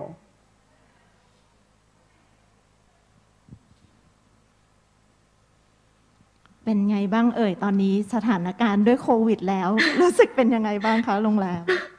ค่อนข้างเหนื่อยเหมือนกันค่ะก็สถานการณ์ตอนนี้ค่อนข้างยากลำบากสำหรับนุ่นมากคือ2 ปีมานี้ค่อนข้างเหนื่อยคือสู้ขาดใจมากคือจริงๆแล้วทั้ง2 โรงแรมเลยคือรับนักท่องเที่ยวที่เป็นต่างชาติ 100% นะคะแล้วก็เราไม่เคยทำตลาดไทยเลยทีนี้พอมาเป็นโควิดปุ๊บเราก็เลยรู้ว่าโอเคต่อไปเราอาจจะต้องขายทั้งภายในและภายนอกให้มากขึ้นอะไรอย่างเงี้ยเราก็เน้นเกี่ยวกับทางด้านคนไทยมากขึ้นคืออย่างWhite Ivory Bed and Breakfast เนี่ยคือคอนเซปต์มันจะเป็นแบบมีความไทยๆ colonial ไทยคือมันจะเน้นไปทางที่ฝรั่งชอบคนไทยหรือคนเอเชียจะไม่ค่อยตอบโจทย์ขนาดนั้นซึ่งproperties เนี้ยคือค่อนข้างขายยากนิดนึงอะค่ะช่วงโควิดก็ค่อนข้างแทบจะเหมือนโรงแรมล้างเลยแต่ว่าอย่างThe Pattern Boutique Hotel เนี่ยคือก็คอนเซปต์หรืออะไรเงี้ยตั้งแต่เริ่มเปิดมาคือตอบโจทย์คนเอเชียอยู่แล้วลูกค้าที่เยอะๆเลยคือจะเป็นพวกแบบโซนฮ่องกงเกาหลีญี่ปุ่นไต้หวันสิงคโปร์อะไรอย่างเงี้ยซึ่งคือค่อนข้างตอบโจทย์ลูกค้าคนเอเชียแล้วก็คนไทยเนี่ยก็มาพักอยู่แล้วเรื่อยๆนะคะใช่ก็อย่างช่วงโควิดเนี่ยก็ The Pattern Boutique Hotel ก็ค่อนข้างไปได้นุ่นยังอยู่กับอาจารย์ไหมคะนุ่นอาจารย์ก็คงจะถามคำถามเดียวกับถามพี่รุตเมื่อกี้ว่าตอนที่เราเรียนอยู่ความรู้สึกตอนที่เราเรียนอยู่เคยคิดไหมว่าวันหนึ่งเราจะมาเป็นเจ้าของโรงแรมตอนเรียนอยู่เนี่ยตอบโจทย์อะไรเราบ้างหลังจากที่เราเรียนจบจนมาวันนี้เนี่ยเรามาเป็นเจ้าของกิจการเนี่ยคือตอบโจทย์เราไหมกับชีวิตที่เราเลยเคยผ่านมาทั้งการเรียนอะไรทุกอย่างเนี่ยครับจริงๆตอบโจทย์นะคือนุ่นเป็นคนที่มีสิ่งที่ชอบชัดเจนอยู่แล้วคือที่เลือกเรียนตั้งแต่แรกจำได้เลยคนที่สัมภาษณ์เข้าคืออาจารย์แนนคือเหมือนแบบคือเคยบอกอาจารย์ไว้ตั้งแต่แรกแล้วว่าเหมือนสนใจในเรื่องเกี่ยวกับพวกโรงแรมแล้วก็พวก คือที่บ้านอะทำอพาร์ตเมนต์เราก็เลยมามองเกี่ยวกับเรื่องของเซอร์วิสอพาร์ตเมนต์แต่ว่าไม่เคยคิดว่าเราจะได้มาเปิดบูติกโฮเทลคือโรงแรมไซส์เล็กอะไรอย่างเงี้ยคือไม่คิดว่ามันจะมีโอกาสในชีวิตอะค่ะแล้วก็ของว่าแต่ว่าคือทำให้นุ่นมีประสบการณ์มากๆเลยนะในการที่มาบริหารโรงแรมเพราะว่าคือตั้งแต่ปี1ยันปี4นุ่นได้ฝึกงานตลอดแล้วอย่างรุ่นของนุ่นน่ะคือตอนปี3โชคดีมากๆที่นุ่นได้ฝึกงานแบบหลายที่มากทั้งที่ฝรั่งเศสทั้งในครัวของมหาลัยแล้วก็คือเหมือนจำได้ว่าปีนั้นมีเหมือนการฝึกงานพิเศษหรืออะไรสักอย่างที่ไม่ได้ไปฝึกทั้งรุ่นนะคะคือของรุ่นนุ่นเลยได้เลือกเข้าไปเพื่อที่จะไปฝึกเพิ่มอีกที่หนึ่งด้วยอะไรเงี้ยคือแต่ละโรงแรมคือนุ่นก็เลือกเป็นโรงแรม5 ดาวทั้งหมดซึ่งทั้งหมดมันเป็นประสบการณ์ที่ดีมากๆในการที่นุ่นสามารถที่จะเอามาปรับใช้กับธุรกิจนุ่นได้ในอนาคตแล้วก็สามารถที่จะสอนพนักงานได้ด้วยเพราะว่าทั้งหมดเนี้ยคือเราก็เคยผ่านประสบการณ์ตรงนั้นมาแบบจริงๆอะไรเงี้ยค่ะคือจริงๆแล้วนุ่นรู้สึกว่าของวาแต่ว่าค่อนข้างตอบโจทย์ชีวิตนุ่นเลยที่นุ่นต้องการอะไรเงี้ยค่ะใช่แล้วตอนที่เรียนอยู่เหนื่อยไหมเหนื่อยค่ะเรียนยังไงบ้างได้หยุดพักบ้างไหมเรามีปิดเทอมไหมเหนื่อยค่ะเหนื่อยก็เหนื่อยแต่ว่าเป็นความเหนื่อยที่ประสบการณ์มาแบบเน้นจริงๆก็สนุกดีค่ะไม่ได้รู้สึกว่าในมุมของนุ่นเองนะคะนุ่นไม่ได้รู้สึกว่าการที่นุ่นเลือกที่จะเข้ามาในวาเตลคือเป็นการเลือกที่ผิดหรืออะไรอย่างเงี้ยคือมันค่อนข้างตรงกับสิ่งที่นุ่นชอบอยู่แล้วก็ได้มีโอกาสได้ปรับสิ่งที่ใช้เนอะสิ่งที่เรียนไปใช้จริงๆใช่ไหมคะแล้วตอนนี้โรงแรมทั้ง2ที่เปิดมากี่ปีแล้วคะที่ไวท์เอเวอรี่เนี่ยเข้าปีที่5แล้วค่ะคือนุ่นจบมานานแล้วก็ตั้งแต่เรียนคือที่โรงแรมเนี่ยที่บ้านสร้างให้ตั้งแต่ตอนเรียนปี4แล้วค่ะคือโปรเจกต์มาตั้งแต่ปี4คือพอจะจบเทอม2ก็มีคุยกับที่บ้านแล้วก็โชคดีมากที่ทางบ้านซัพพอร์ตในส่วนของตรงนี้ว่าเราอยากจะลองทำอะไรอย่างเงี้ยค่ะก็เริ่มสร้างตั้งแต่ปี4เทอม2แล้วทีนี้กว่าจะเสร็จก็ประมาณอีก1 ปีหลังจากนั้นคือนุ่นก็ไปทำงานที่โรงแรมบูติกแห่งหนึ่งซึ่งมันก็เอามาปรับใช้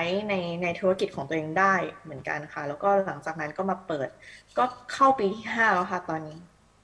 ใช่ค่ะได้ข่าวว่าของ White Ivory ได้เป็นรางวัลอะไรสักอย่างหนึ่งไหมคะนุ่นพอจะบอกได้ไหมคะเห็นเป็น recognition ได้มา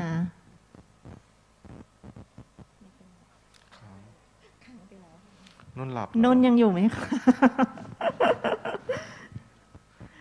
ได้รางวัลด้วยใช่ไหมคะของ White Ivory ได้ไหมคะได้ยินไหมรางวัลอะไรนะคะที่เห็นวันนั้นแปะอยู่หน้ากระจกอ๋อใช่คือของที่โรงแรมได้รางวัลแบบทุกปีซ้อนคือจริงๆเรตติ้งที่ลูกค้าให้อะไรอย่างเงี้ยค่ะก็ค่อนข้างดีค่ะคือก้าวขึ้นทุกปีคือเรตติ้งสูงสุดอะค่ะคือมันจะเป็น 10.0 ซึ่งนุ่นได้ 9.1 9.2 อยู่อย่างเงี้ยทุกปีคือก็ค่อนข้างผลตอบรับโอเคค่ะแล้วก็ในแรงที่เป็นของ TripAdvisor อะค่ะก็คือเขาจะมีแบ่งเป็นแคตตากรีแบบบูติกโฮเทลแล้วก็จะมีเป็นแบบbed and breakfast อะไรอย่างเงี้ยคือเขาจะมีแบ่งเป็นแคตตากรีซึ่งโรงแรมนุ่นน่ะคือติดท็อปแรงท็อป 10 อยู่แล้วในแคตตากรีนั้นๆนะคะใช่ก็คือไม่จำเป็นว่าจะต้องเป็นโรงแรมขนาดใหญ่โตอะไรเพื่อที่จะได้รับรางวัลนี้เนาะแต่เนื่องมาจากการที่เราให้บริการที่ดีมีสถานที่ที่เหมาะสมก็เลยได้รับรางวัลจากนักท่องเที่ยวได้รับการโหวตจากนักท่องเที่ยวค่อนข้างเยอะเนาะค่ะโอเคงั้นเดี๋ยวสุดท้ายนี้อาจารย์นุ่นอยากจะฝากกิจการของตัวเองหรือว่าจะให้คำแนะนำอะไรกับเด็กรุ่นใหม่ไหมว่าถ้าเกิดจะเดินก้าวมาในการโรงแรมเนี่ยควรจะต้องทำตัวยังไงควรจะเป็นยังไงจะได้อะไรจากมันไปบ้างโอเคอันดับแรกขออนุญาตฝากกิจการของตัวเองนะคะก็ตอนนี้มีอยู่2 โรงแรมนะไว้ Jewelry Bed and Breakfast นะคะก็จะเป็นแนวคอมฟี่ก็ครอบครัวก็ได้วัยรุ่นก็ได้ค่ะผู้ใหญ่ชอบอะไรเงี้ยถ้าใครมีญาติผู้ใหญ่มาจากต่างจังหวัดหรืออะไรยังไงก็ฝากเนื้อฝากตัวด้วยนะคะในส่วนของโรงแรม The Pattern ก็เป็นสไตล์วัยรุ่นชอบถ้าใครอยากจะมา staycation นะคะแวะมาที่ The Pattern Boutique Hotel ได้ก็ทั้ง2ที่มีที่จอดรถนะคะแล้วก็ถ้ายังไงแจ้งว่าเป็นมาจากวาเตลหรืออะไรอย่างนี้เดี๋ยวนุ่นลดราคาให้ด้วยพิเศษแล้วก็คือช่วงโควิดนุ่นก็เพิ่งมาเปิดคาเฟ่ที่ The Pattern Boutique Hotel ชื่อ The Pattern Cafe นะคะคือผลตอบรับค่อนข้างดีก็ถ้าพี่ๆน้องๆหรืออาจารย์ท่านไหนแบบอยากจะแวะมาก็แวะมาได้นะคะเดี๋ยวให้เป็นส่วนลดพิเศษค่ะแล้วก็ฝากถึงน้องๆนะคะถ้าน้องๆมีความตั้งใจที่อยากจะเปิดโรงแรมหรืออยากจะทำธุรกิจเกี่ยวกับร้านอาหารหรืออะไรเงี้ยก็ดีก็จริงๆวาเตลให้อะไรกับเราเยอะมากถ้าสมมติว่าจริงๆแล้วมันค่อนข้างตรงสายงานเนาะคือจริงๆมันก็ตอบโจทย์มากจริงๆค่ะนุ่นเมื่อกี้อาจารย์ลืมถามไปถ้าเกิดจะอยู่ระยะยาวเนี่ยเหมือนกับน้องมาจากต่างจังหวัดแล้วมาเรียนเนี่ยเรามีไหมถ้าเกิดนักศึกษาอยากจะอยู่ที่โรงแรมเราระยะยาว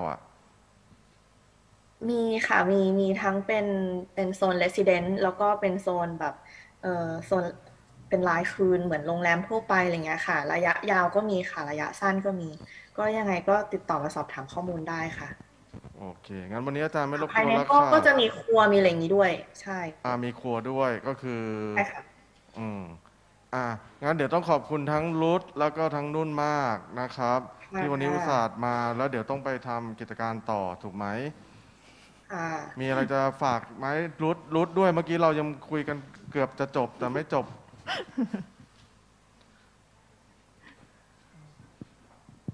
ครับผมก็อยากจะฝากถึงน้องๆรุ่นใหม่ๆนะครับที่อยากจะเข้ามาในวงการ hospitality ครับผมก็วาเตลเนี่ยเป็นสถานที่ที่เหมือนกับเป็นเหมือนโรงเรียนอนุบาลของคนในวงการ hospitality ครับคือเราจะได้รับพื้นฐานในหลายๆอย่างไม่ว่าจะเป็นทางด้าน practical หรือว่าทฤษฎีซึ่งเราจะสามารถไปแบบปรับใช้กับการทำงานในอนาคตได้ซึ่งมันจะทำให้เราเนี่ยเติบโตในทางสายงานเนี่ยได้รวดเร็วขึ้นครับผมประสบการณ์ที่ได้จากการฝึกงานทั้งหมดเนี่ยมันจะแบบทำให้โปรไฟล์เราแข็งแกร่งขึ้นเวลาเราไปสัมภาษณ์งานเวลาเราถือ CV ไปเรามีปริญญา2 ใบแล้วก็เราก็ได้มีฝึกงานทุกปีแล้วก็ไปฝึกงานที่ประเทศฝรั่งเศสด้วยครับผมนั้นก็ถ้าใครสนใจเรียนวาเตลก็เรียนเชิญเข้ามาเรียนด้วยกันนะครับจะได้มีเพื่อนๆในวงการ hospitality มากขึ้นสร้าง connection ของเราให้แข็งแกร่งมากขึ้นครับผมขอบคุณมากเลยค่ะรุธขอบคุณมากนะคะนุ่นค่ะขอบคุณค่ะโอเคครับสวัสดีครับสวัสดีค่ะสวัสดีค่ะไว้แวะไปหาค่ะวันนี้ก็จะเป็นช่วงต่อไปนะคะยังไงขอบคุณอาจารย์ดร.พภังกรมากเลยค่ะที่ขึ้นมาเป็นผู้ช่วยสัมภาษณ์นะคะเชิญค่ะ Thank you, Ajahn. Thank you, Ajahn Ben. And thank you, Ajahn Nan, and to the alumni for that interesting talk, even though I had no idea what was being said. But it's okay. They were talking about our program and then how it's interesting them and how they can apply those knowledge into their own life and also their career. Okay, good. Hope everyone found that very useful. So now we'd like to move on to another program. The second program that we're going to tell you about today. And this is a very special program because it's very unique. There's only one program like this in Thailand, and this is our Bachelor of Business Administration double degree in Luxury Brand Management, which is a double degree with Paris School of Business from France. And we would like to introduce Ajahn Charles Kalek to the stage, who is going to present this program to you. Ajahn Charles? โอเคลำดับต่อไปนะคะเราจะมาฟังเกี่ยวกับหลักสูตรหนึ่งเดียวในประเทศไทยนะคะที่เป็นหลักสูตรปริญญาตรี2 ปริญญาร่วมกับ Paris School of Business นะคะเป็นหลักสูตรบริหารธุรกิจบัณฑิตในสาขาการจัดการตลาดสินค้าหรูหรานะคะเชิญอาจารย์ Charles ค่ะ Good morning to all of you. I'm lucky. I think I'm alone on stage, so I will probably take off the mask if you don't mind. I'm lucky today to be here to introduce you about the luxury brand management program. I know a lot of you have probably heard about luxury brand, right? We all can think about those brands like Gucci, Chanel, and those. And in Thailand, actually, those brands are lacking of employees. We've talked with a lot of those brands, and all the managers are saying the same things. We got a lot of customers because Thailand is getting a central point in luxury, and we have seen this with Icon Siam and with the development of a lot of brands. The problem is that those brands, they need qualified employees because in luxury, you have specific codes, which mean that you don't sell a Lamborghini the same way you sell a Honda, basically. And this has to be learned in a specific way. And this is what we here at SUIC University International College, we want to do for students. So a lot of people are usually a little bit confused when we talk about luxury brand management. But what is this? It sounds nice, but we're not sure exactly what the students will be doing. Well, in a basic way, the luxury brand management is to handle and to manage the reputation of the brand. All of those luxury brands, they have a reputation all over the world. Many people that didn't buy Chanel or Louis Vuitton, they know the brand, they know what kind of product. A lot of people even know it comes from France. And this reputation, this image is a key point when it comes to the management of the brand. And this is what we teach here. We don't only teach about fashion. We'll see that we have a lot of other different brands, but our job is for you and for students basically to be comfortable when it comes to any aspect of the business and the marketing and the communication of those luxury brands. So the students, they will have to create events, they will have to create marketing campaign, they will have to work with celebrities, they will have to have a mix between business and creative. So I will talk a little bit more about the different kind of classes that you have in the program, and you will have a small introduction after this presentation to the perfume industry. Here are the fourth-year program, but I just want to inform you that we're currently moving this fourth-year program into a 3-year program because this is the standard in Europe, and we want to upgrade the standard as well. So there is a high chance that you can actually get your BBA in 3 years. But for now, this is how the program works. I have a lot of those classes that looks a little bit scary. Don't worry, it's not that scary actually. To make it simple, the first year is about business. It's not that much about luxury. Even though there is a little bit of introduction to luxury, it's really the regular business that you can find in a lot of BBA. Because if students cannot understand regular business, they will not be able to understand luxury after. So it's important for us to have strong foundation of regular business for the students. Second year, we start to have a little bit more of the luxury parts, right? You will have to go to companies. You will have a lot of guest lecturers from companies that will come. We usually have people from Louis Vuitton, Bentley,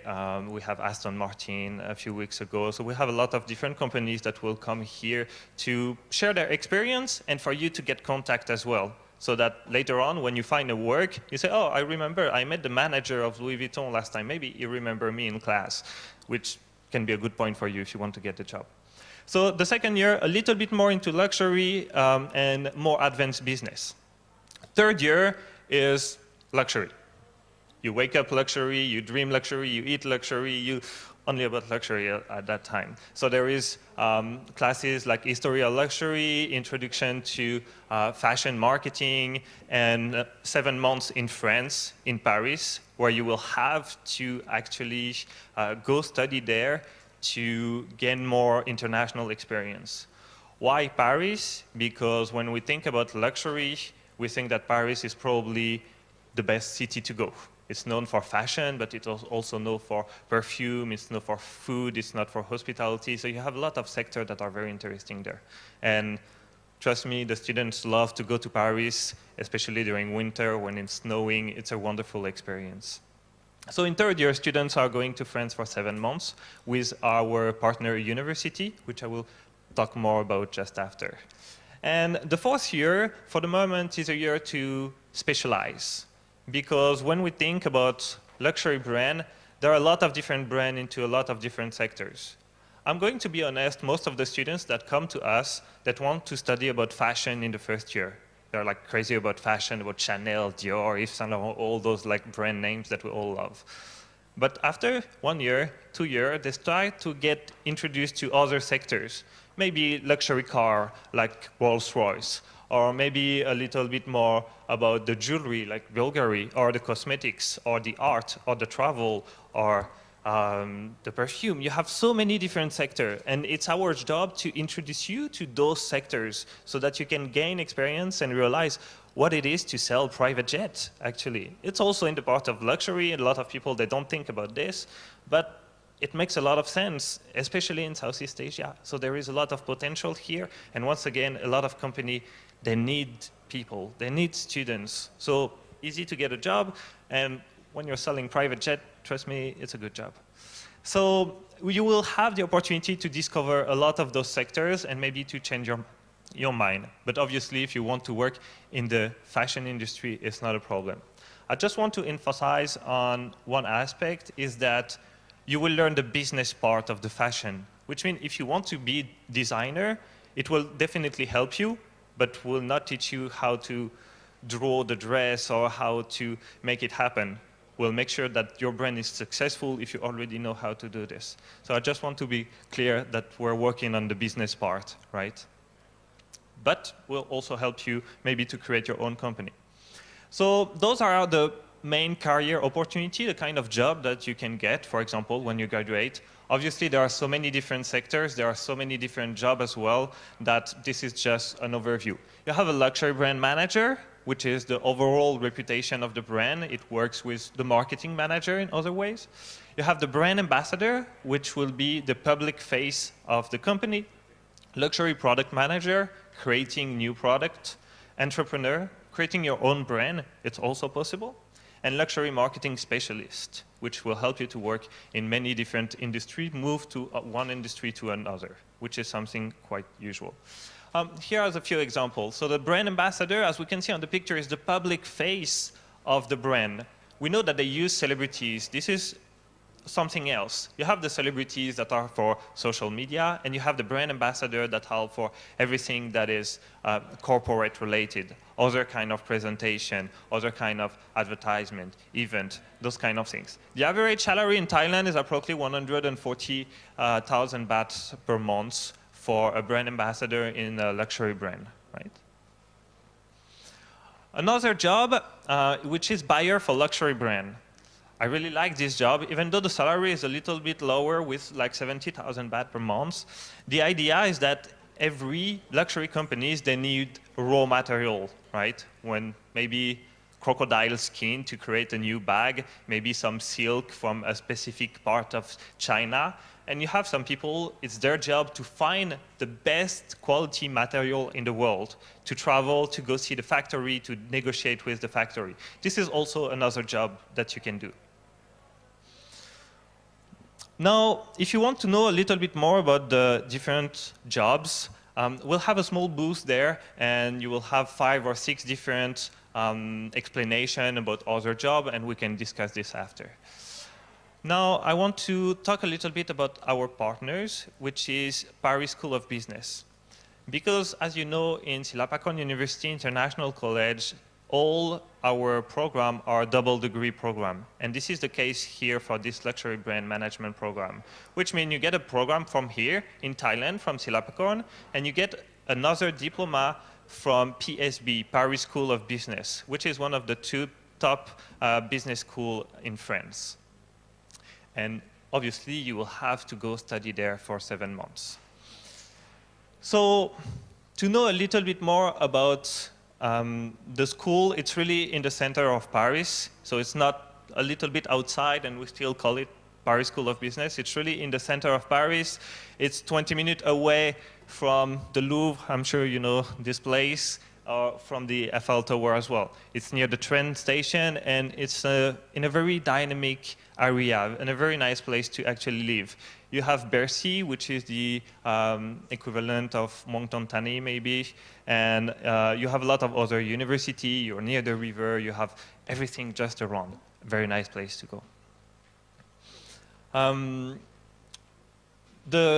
partner, the Paris School of Business, is a strong university, a strong business school. As I said before, they have a lot of accreditation. I will not go into details in the accreditation, but you know that there is less than 3% of the business school in the world that have all of those. So it's actually quite nice. A lot of students association where you can do sport, art, finance. It goes from visiting companies to sometimes wine tasting, to go to fashion show. You will have a lot of opportunity there. Right? And it's a big school. You have approximately 15,000 alumni around the world, which means that it will also help you if you want to work in the US, in the South America, or in China. You will also have opportunities there because the reputation of the schools is in those places as well. Let me show you a small video about what it looks like to be in Paris, actually, and to have like the life of a student in PSB.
So I emphasize a lot about the trip in Paris because when it comes to luxury and to business, basically the way to get a job is mostly through the network. And this is what we offer the students is a real network, which means you will going to study there. It will be about meeting people. They will become your friends. Later on, they will become business contact and maybe after business partner, which means that in 10 years, if you want to change a job, you don't usually go with a resume in a luxury company. You just call one of your contacts to get a job. This is actually how it works most of the time. And this is why it's important for us to prepare you for this and to create a huge network so that later on, it will be no problem for you to move from a company to another. We'll come back to the PowerPoint after. Yes. So I've talked a little bit about the life in Paris. I don't want to spoil you everything, even though if you've seen series, TV show like Emily in Paris, you get an idea of what it is to go there. Now I will talk a little bit about what is it to study here. To study here, like we've talked about the other program, the idea is that it's nice to study in a classroom, to do business case about companies, but it's also important to go out, to go see what is happening, to meet people, to get a real feeling of what it is. For this, we organize a lot of company visits. Unfortunately, it's been a little bit difficult with the COVID-19 lately, but we have like online guest lecturers.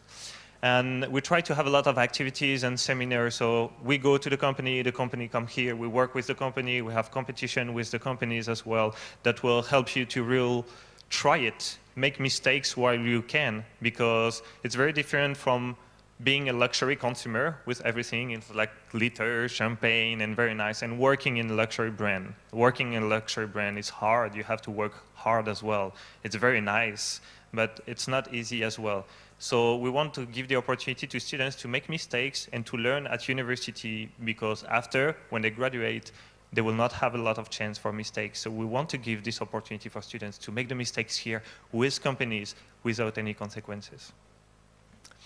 So we will introduce the students, as I said, to a lot of different workshops, a lot of different industries as well. It can go to the jewelry. Then we go to see, for example, here is the Oriental Express in Bangkok that come from Bangkok to Singapore for only 200,000 baht, 200,000 baht. So one of the luxury train, you get to meet the manager, the chef, the driver. You meet the whole team basically there, and you understand what makes their success, how they can run, what kind of customer do they have. Obviously, we go to a lot of very famous brands as well, like Dior. However, when you work in luxury, it's not only about knowledge, it's also how to be, how to behave, what things you can and cannot do. We will also train you to this, which means you will learn how to ride a horse, for example, or you will learn how to dance classical dance if you come to like a very nice event where maybe you have royalty or celebrities and you need to be comfortable with those kind of things. We prepare you for this as well. We think it's important. So here you see they learn, I think, 6 different kind of classical dance to be comfortable. We go to heritage. As I said before, we have like key speakers from many luxury companies. I didn't talk too much about the French aspect, which means you're going in France for 7 months, so you will have to learn a little bit of French. Bonjour. It's a little bit difficult, but we don't expect you to be 100% fluent in French. We'll mostly focus on the English part to be sure that your English is perfect, 100% perfect. And then if you can have some basic of knowledge to have a nice experience in France, this also will be part of our goal. When we teach about languages, we don't teach only about the grammatical aspect and the verbs and the technical stuff. We also teach about the culture because we think it's very important. There's a lot of cultural differences, especially in Thailand, because Thailand has a unique and very strong culture, and we think it's important to teach also about other cultures. So this is what we do sometimes in French, how to eat the French way. When you come in a restaurant the first time and you have like 6 different glasses, which one you have to take for what, when, how. So we try to prepare you for those as well. Obviously, we also have like regular lectures. I will not talk too much again about this program. I think it would be nice to have the opportunity to talk after the presentation. We'll have a small activity there to test your knowledge about logo brand. And after in the room, we'll have an activity about perfume when you will try to discover the smells, basically, try to guess how a perfume is made. And you will have a small quiz about a luxury brand where you can win macaron from Icon Siam if you're really good. So do not hesitate to go there and try your chance, even though you're not very comfortable with luxury, you have nothing to lose. So if you have any question, we'll have students that will be able to answer. I will be there also in the room to answer any of your questions. I need to say that it's a new program. It's been only 4 years. This is why we don't have alumni to answer your questions, because once again, it's new. So the alumni will come next year. And obviously, we can also answer any of your questions. Thank you very much. Thank you, Ajahn Charles. Yes, as Ajahn Charles was just saying, that the program is only 4 years old, so no alumni to talk to you, unfortunately. But we do have 2 current students that are going to talk with you, and they are Miss Tanya Torn and Miss Kanya Luck. And if we could please invite Dr. Netchanok, Ajahn Nate, to the stage to be the MC for this session. Ajahn Nate is the Deputy Dean at SUIC. ค่ะก็ช่วงนี้นะคะก็เนื่องจากว่าโปรแกรมของ Luxury Brand Management นะคะยังไม่มีอลัมไนนะคะเพราะเรายังเป็นโปรแกรมที่ค่อนข้างใหม่มากแต่ว่าอย่างไรก็ตามเราก็เลยได้เชิญนักศึกษาปัจจุบันซึ่งอยู่ในปี 3 และปี 4นะคะขึ้นมาคุยกับพวกเรามาฟังเขานะคะว่าตื่นเต้นมากน้อยแค่ไหนเดี๋ยวจะได้ไปฝรั่งเศสกันแล้วนะคะงั้นก็จะขอเรียนเชิญ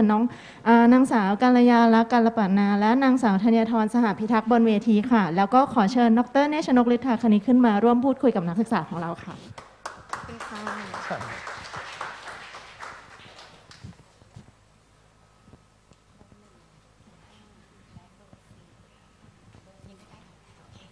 สวัสดีค่ะสวัสดีค่ะ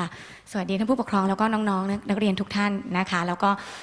ทุกคนที่อยู่ออนไลน์ด้วยนะคะก็วันนี้ทางหลักสูตรของเราก็มีความยินดีนะคะที่จะเชิญนักศึกษาปัจจุบันของเรานะคะ2คนนะคะก็คือป้อนกับแบมนะคะสองคนนี้แนะนำตัวนิดนึงค่ะสวัสดีค่ะชื่อแบมนะคะมาจาก Luxury Brand Management ค่ะอยู่ปี 3 นะคะตอนนี้ฮัลโหลสวัสดีค่ะป้อนนะคะเป็นนักศึกษาปี 3 จาก Luxury Brand Management ค่ะสองคนนี้เล่าความเป็นมาว่ารู้จักวิทยาลัยนานาชาติศิลปากรได้ยังไงคะค่ะก็คือตอนนั้นนะคะหนูอยู่ที่มัธยมนะคะที่ MUIDS ก็คือทางโรงเรียนนะคะมี University Fair แล้วทีนี้ SUIC ก็ได้มาจัดบูธที่ทาง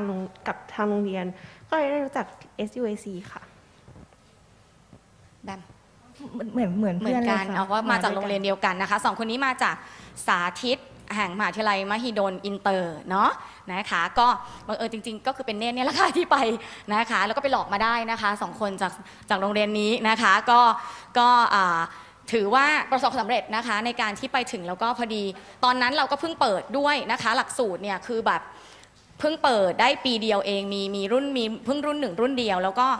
ต้องเรียนตรงๆว่าก็ยังมีความอย่างที่อาจารย์ชาว่าเราใหม่มากแล้วก็ยังมีความยากในการที่จะอธิบายให้ทุกคนเข้าใจได้ว่าไปจบแล้วไปทำอะไรแล้วก็น้องๆเนี่ยจะยังงงๆว่ามันหลักสูตร Luxury Brand เป็นยังไงทีนี้2คนนี้ตอนตัดสินใจเลือกเรียน Luxury Brand อะไรทำให้เราเลือกหลักสูตรนี้แบมก่อนแบบทั้งคนคืออย่างแรกคืออย่างที่อาจารย์ชาวได้บอกไปค่ะคือมีเรียนได้ใบเซอร์2 ใบจากมหาลัยที่นี่แล้วก็ที่ฝรั่งเศสค่ะแล้วก็ความลักชัวรี่คือมันใหม่มากในประเทศไทยและที่นี่ก็เป็นสาขาแรกที่เปิดให้เรียนค่ะเหมือนกันคือมีความเห็นเหมือนกันค่ะก็คือเหมือนที่นี่เป็นที่แรกในประเทศไทยเลยที่มีสาขานี้แล้วก็มันใหม่มากเลยรู้สึกว่าแบบการที่เราได้เรียนเหมือนแบบมันไม่ใช่แค่ business ในฟิลทั่วๆไปอะค่ะมันได้เรียนเหมือนอีกขั้นหนึ่งของ business ซึ่งมันทำให้เราได้รู้สึกถึงความหลากหลายของความรู้จากทาง business อะค่ะเลยเลือกเรียนที่นี่โอเคแล้วเมื่อเราตัดสินใจโดนหลอกมาเรียนแล้วนะคะทีนี้บรรยากาศในห้องระหว่างการเรียนนะคะเป็นยังไงบ้างทีละคนเอาแบบตอบไม่เหมือนกันเอาตอบเหมือนกันแบบมีอะไรเรามีกิจกรรมอะไรบ้างอะไรอย่างนี้ค่ะก็บรรยากาศในห้องเรียนนะคะคือว่าพอที่นี่เปิดมาใหม่ปุ๊บคนก็จะยังมีค่อนข้างน้อยอยู่ทำให้บรรยากาศค่อนข้างเฟรนลี่ค่ะแล้วก็เพื่อนๆก็จะมีความใกล้ชิดแล้วก็สนิทกันรวมถึงกับอาจารย์ด้วยก็ค่อนข้างใกล้ชิดกันมากเวลามีคำถามอะไรอย่างนี้ก็ถามตอบกันได้เลยค่อนข้างรู้ฟรีมากเลยค่ะที่จะพูดคุยกันค่ะแล้วก็การเรียนคือในห้องก็ค่อนข้างชิลแบบที่เพื่อนบอกแล้วก็ไม่ได้ยากจนเกินไปซึ่งหนูว่ามันเป็นความ practical อะค่ะคือไม่ได้เรียนยากขนาดที่ไม่ได้นำไปใช้ในอนาคตก็คือสามารถนำไปต่อยอดได้ค่ะแล้วนอกจากเรียนในห้องแล้วอาจารย์มีทำกิจกรรมอย่างอื่นให้พวกคุณได้อีกไหมไหนลองเล่าสิก็คืออย่างครั้งล่าสุดเลยอะค่ะอาจารย์ได้มีการให้เหมือนได้ให้ทำความรู้จักกับน้ำหอมมากขึ้นก็จะมีเป็นตัวทดลองของน้ำหอมค่ะมาให้เป็นกิจกรรมในห้องเรียนเพิ่มเติมขึ้นมาค่ะแล้วก็ยังมีแบบไปฟิลทริปมีอาจารย์วิทยากรเข้ามาพูดให้ความรู้ถึงมอเลยค่ะนะคะเพราะว่าหลักๆนอกจากเรียนในห้องแล้วนะคะเราก็ยังมีทางด้านที่เป็นเอ็กซ์เพรสในเรื่องของ Luxury Brand นะคะไม่ว่าจะเป็นทั้งกิจกรรมในห้องนะคะแล้วก็นอกห้องเรียนอย่างเช่นที่เมื่อกี้อาจารย์ชาวโชว์รูปมาเราก็คือมีเป็นสัมมนานะคะในเรื่องของ Luxury Brand ซึ่งเราก็ได้เชิญที่เป็นฝั่งของเขาเรียกว่าอะไรนะเป็นผู้จัดการนะคะฝ่ายขายในเรื่องแบรนด์ building brand ของหลุยส์วิตตองนะคะคราวนั้นขึ้นมาเราก็มีเกณฑ์น้องๆไปนั่งฟังด้วยว่าเขาสร้างแบรนด์กันยังไงนะคะเพราะฉะนั้นอันนี้ก็เป็นส่วนหนึ่งที่ทำให้เด็กๆเนี่ยมีความเข้าใจในเรื่องของตัว luxury brand มากขึ้นอย่างที่เวลาเรียนเราอาจจะมองว่าอ๋อ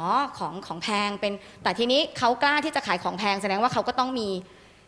ของดีในการที่จะขายได้นะคะอันนี้ก็เป็นเรื่องหนึ่งที่จริงๆแล้วหลักๆนอกจากเขาเองเนี่ยจะได้รู้ว่า luxury brand มันเป็นยังไงแล้วเนี่ยอีกส่วนหนึ่งก็คือเขาจะต้องรู้ว่าถ้าเรามี product ปกติของเราอยู่นะคะ product อะไรก็ได้เนี่ยแล้ววันหนึ่งเราอยากที่จะสร้างให้มันเป็น high end luxury brand เหมือนกันเราก็สามารถใช้เรื่องที่เราเรียนมาทั้งหมดเนี่ยไปต่อยอดนะคะว่าอ๋อสมมุติว่าคุณแม่มีผ้าไหมแพรวาบางบ้านเราก็เป็นแบบผลิตภัณฑ์อันนี้อยู่แล้วนะคะแล้วเราอยากจะทำเป็น overcoat ไปขายที่ปารีส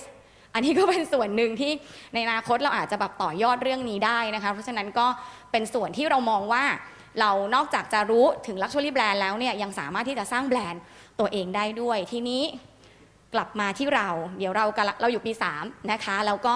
มกราคมนี้ค่ะแน่นอนจะบินไปปารีสแล้วนะคะเป็นไงบ้างตื่นเต้นค่ะ พูดภาษาฝรั่งเศสได้หรือยังก่อน ต้องเรียนอย่างนี้นะคะว่าการไปที่ Paris School Business เนี่ย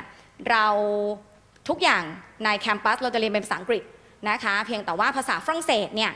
จะได้เรียนนะคะเดี๋ยวด้านหลังอย่างที่บอกเดี๋ยวเรามีซุ้มอาจารย์เราจะมีซุ้มนะคะที่อาจารย์ดร.สราวดีเนี่ยทำไว้เป็นเรื่องของภาษาฝรั่งเศสด้วยแล้วก็เป็นเรื่องของการชิมอาหารฝรั่งเศสมีชีสมีอะไรซึ่งหลักๆเนี่ยเราจะสอนภาษาฝรั่งเศสให้ไปใช้ชีวิตประจำวันได้เนาะอ่านเมนูได้นะคะไม่ใช่ไปถึงปุ๊บสั่งไก่ได้กบอะไรมางี้เดี๋ยวเราลำบากนะคะเพราะฉะนั้นก็จะมีในเรื่องของศัพท์ในเรื่องของการเป็น conversation ในชีวิตประจำวันนะคะนี่ก็คือส่วนหนึ่งที่ได้เรียนไปพร้อมไหมบอกก่อนในระดับหนึ่งนะคะในระดับหนึ่งก็เดี๋ยวเราจะบินกันไปทั้งหมด28คนนะคะ28คนแล้วก็จะเป็นเซตแรกที่ไปที่อย่างที่เรียนว่าปีที่แล้วจริงๆเราจะต้องมีรุ่นแรกที่ต้องไปแต่เราติดโควิดนะคะก็ทางนู้นก็เคสค่อนข้างเยอะนะคะเพราะฉะนั้นก็เลยขออนุญาตรวบยอดนะคะไปด้วยกันเลยปีนี้ทั้งหมดนะคะฝากอะไรถึงน้องๆรุ่นใหม่ที่เดี๋ยวก็แอบถามนิดนึงว่าที่เรียนที่นี่แล้วตอนโตขึ้นไปอยากทำอะไรลองคิดไว้ยังมีไหมในหัวหรือว่าตอนนี้คือที่วางแผนไว้อยากไปเก็บประสบการณ์ก่อนค่ะทำงานต่างประเทศจะเป็นปารีสยิ่งดีค่ะอยากทำในฟิลลักชัวรี่อยู่แล้วแล้วก็ถ้าได้ประสบการณ์มากพอก็จะต้องการเปิดเป็นแบรนด์ของตัวเองขึ้นมาค่ะก็หนูอยากมีเหมือนหุ้นกับเพื่อนค่ะทำเป็นแบรนด์เสื้อผ้าเป็น Luxury Fashion ค่ะเกาะเพื่อนอีกแล้ว นะคะเพราะฉะนั้นให้ฝากอะไรถึงน้องๆรุ่นใหม่ที่ฟังเราอยู่ทั้งออนไลน์แล้วก็ออนไซต์ทางนี้ว่าต้องเตรียมตัวยังไงในการมาเรียนกับ SUIC ของเราคะ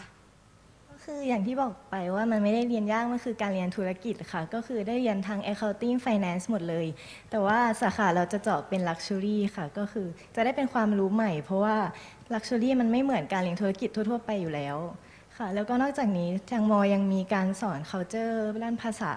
คือไม่ต้องกลัวเลยว่าไม่รู้จักแบรนด์ Luxury มากพอเพราะว่าที่นี่เขาจะสอนให้อีกค่ะก็คือประมาณนี้ค่ะฝากค่ะก็อยากฝากถึงน้องๆนะคะให้มาเรียนที่คณะนี้นะคะทั้งจะได้ความรู้ทั่วไปของ business ที่เป็นพื้นฐานแล้วก็ยังได้ความรู้ที่เป็นทาง luxury marketing อีกค่ะแล้วก็จะได้ไปเรียนที่ปี3ที่ฝรั่งเศสด้วยค่ะโอเคขอบพระคุณมากเลยนะคะก็เดี๋ยวยังไงขอบคุณ2คนนี้นะคะเดี๋ยว2คนนี้ยังอยู่ต่อนะคะอย่างที่เรามีซุ้มตรงด้านนู้นนะคะสำหรับตัว Luxury Brand Management แล้วก็เราจะมีห้องที่เป็น one-on-one session ด้วยนะคะสำหรับใครที่อยากจะสอบถามเพิ่มเติมจะอยู่ด้านในเป็นห้อง801นะคะในห้องด้านใน801ก็เดี๋ยววันนี้ยังไงต้องขอบพระคุณทุกท่านนะคะแล้วก็ขอบคุณ2คนนี้ด้วยที่อุตส่าห์มาจริงๆก็คือยังเตรียมตัวอยู่นะคะเดี๋ยวต้องทำวีซ่าต้องทำอะไรกันอีกหลายอย่างก็ฝากหลักสูตรนะคะ Luxury Brand Management ไว้นะคะให้ทุกๆคนเป็นตัวเลือกอีกทางหนึ่งในการที่จะสร้างนะคะในเรื่องของธุรกิจให้ประเทศไทยด้วยนะคะเพราะว่าจริงๆแล้ว Luxury Brand ยังไม่ตายง่ายๆนะคะก็อีกอย่างหนึ่งผลิตภัณฑ์ต่างๆเนี่ยมันก็มีที่เป็น Luxury ด้วยแล้วก็ไม่ Luxury ด้วยนะคะก็อย่างที่เรียนว่าสามารถที่จะเอาไปปรับใช้ได้ในทุก Industries นะคะโอเคงั้นขอบพระคุณมากนะคะ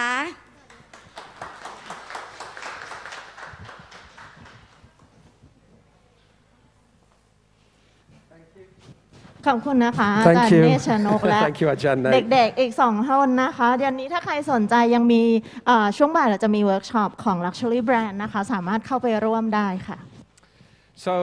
last but not least, we move on to the final program. And this program, again, has been running for a number of years here in Thailand. It started in 2004. And it's really grown in popularity in the last few years, thanks to, obviously, the increased usage of digitization.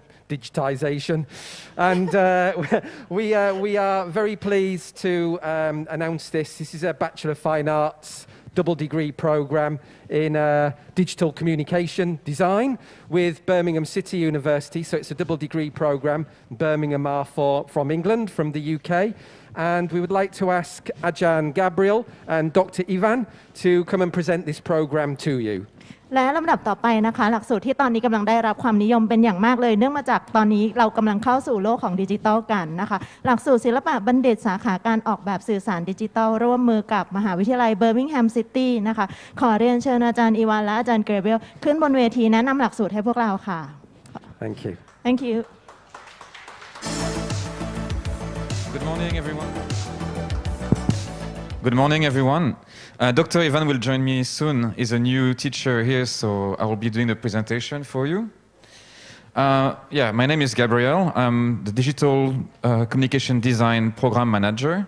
with my colleague also, who is hiding somewhere in the back. So here we go. I'm going to just present you a few facts about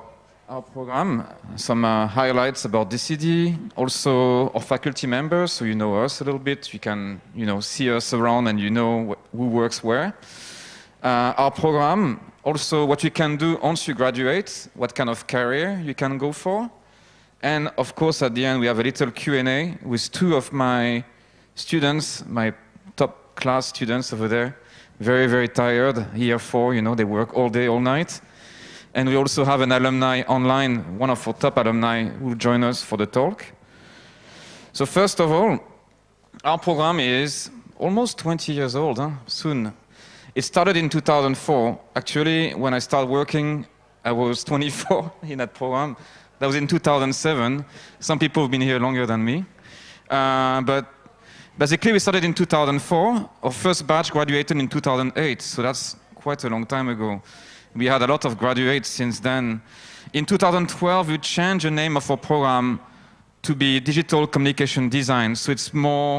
a broader spectrum, including photography, film, animation, illustration. Well, before it was called multimedia, which is more focused on interactive, the name itself, right? So we are like a practice-based learning program. We are doing our classes mostly with practical. We also have theory, of course, to support. But your kids, if they come here, or yourself, if you come without your parents, will be doing a lot of practical work here. It's hands-on,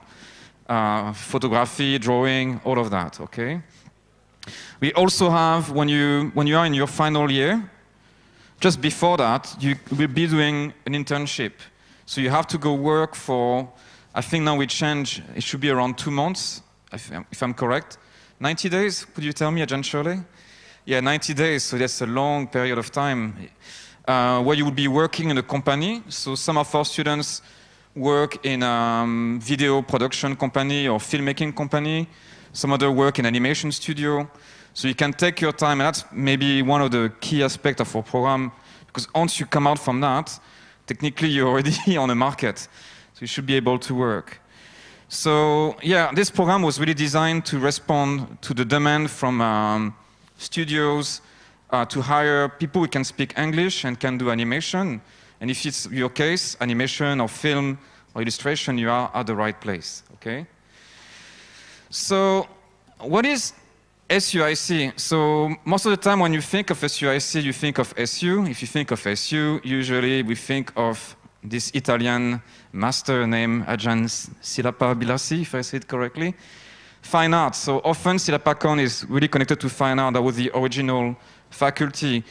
And yeah, we are not fine arts program, but we're quite close to it. We also have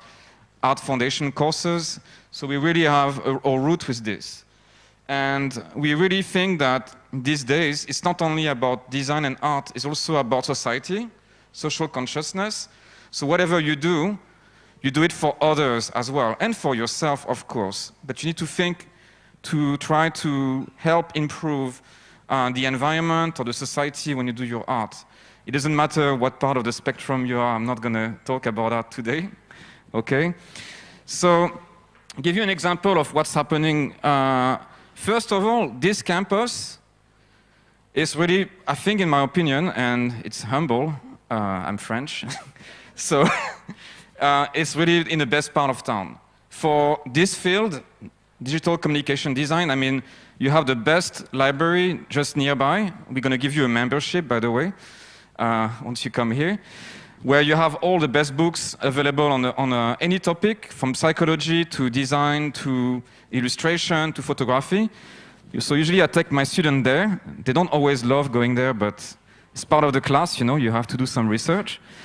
We also have like so many galleries around here. There's like, I think around 50 or 60 just in this neighborhood, walking distance. And actually yesterday we had, and today is continuing, we have the event from the French embassy called Galleries Night. And actually our students over there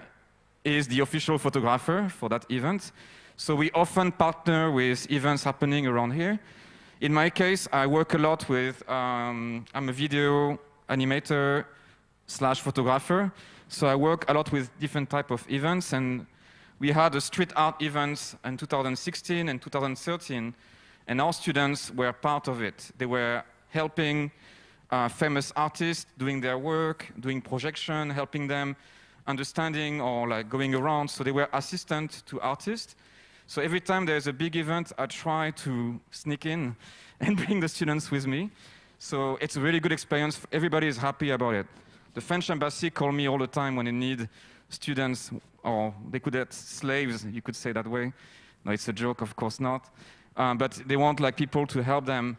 with their project. So again, if you are here, this is where to be for digital communication design. There's a lot of things happening with TCDC in particular. So what about the UK then? Where is Birmingham? It's in the middle of England, right? Again, I'm French, so I'm not the best to talk about the UK, but I've been there a few times, and their new campus is very, very good. It's really located in the middle of the city. So if you study with us, in your final year, you will have a chance to go there for a semester, at least, right? We are trying to negotiate to extend that period of time, but it's still on process, but at least you could go there for a semester. And the campus offers actually this kind of facility. They have a very big green screen. It's one of the largest in any campus in Europe. I mean, they're not part of Europe anyway, but anymore, right?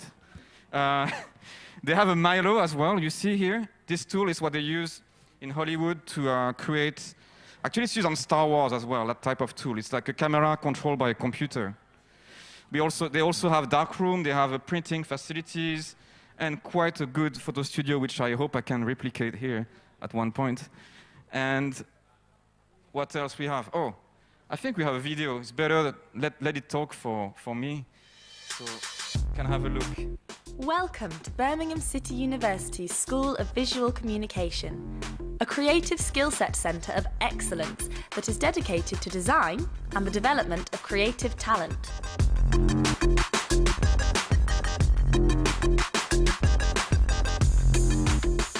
The School of Visual Communication offers you the opportunities to develop the skills and aptitudes that you will need to succeed in the fast-paced creative industries. We have many years' experience in helping people just like you to develop their unique creative voice and go on to exciting careers.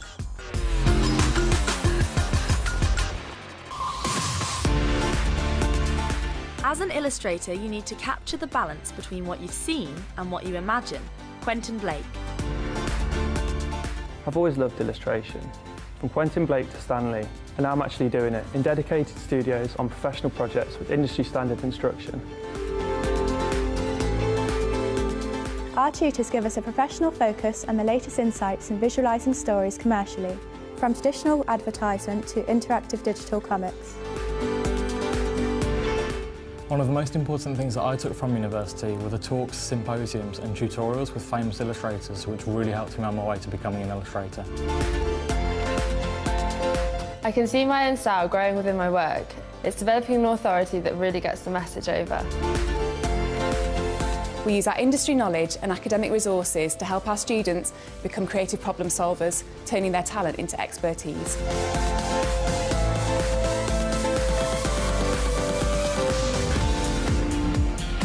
Above all, know light. Know it for all you are worth, and you will know the key to photography. George Eastman. We've got all of this equipment, digital cameras, lights, and these amazing Infinity Studios. It's really professional and creative. There's so much to learn. It's a whole visual language. It's like you've got to know the rules before you can break them. That's when we get to do our own thing. Creative innovation in the Mac Lab and in the darkroom. If you come onto our photography course, you'll be working with like-minded students, fully supported by staff who still work in the industries, whose aim is to develop you as an individual. Our lecturers gave us the skills and support that we needed to set up our own business while still studying at university. And here we are today, 4 years later, with a thriving, viable and successful photography business.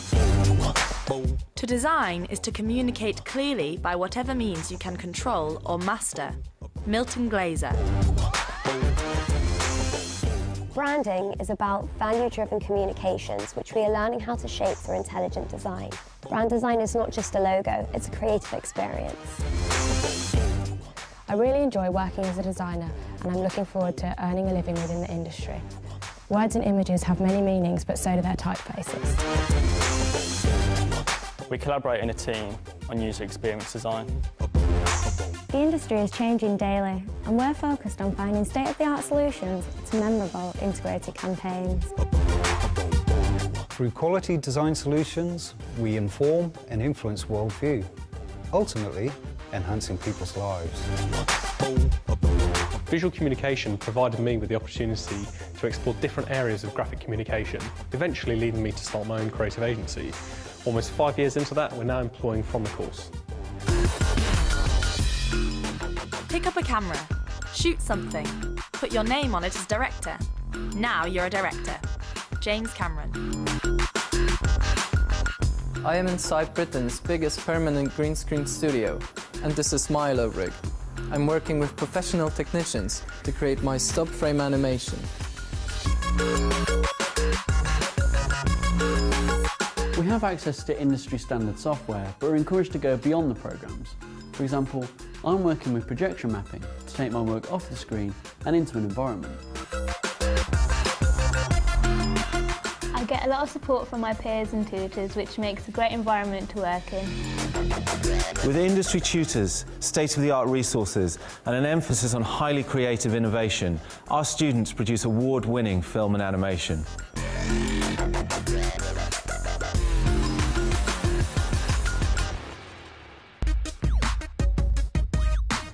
You can design and create and build the most wonderful place in the world, but it takes people to make the dream a reality. Walt Disney.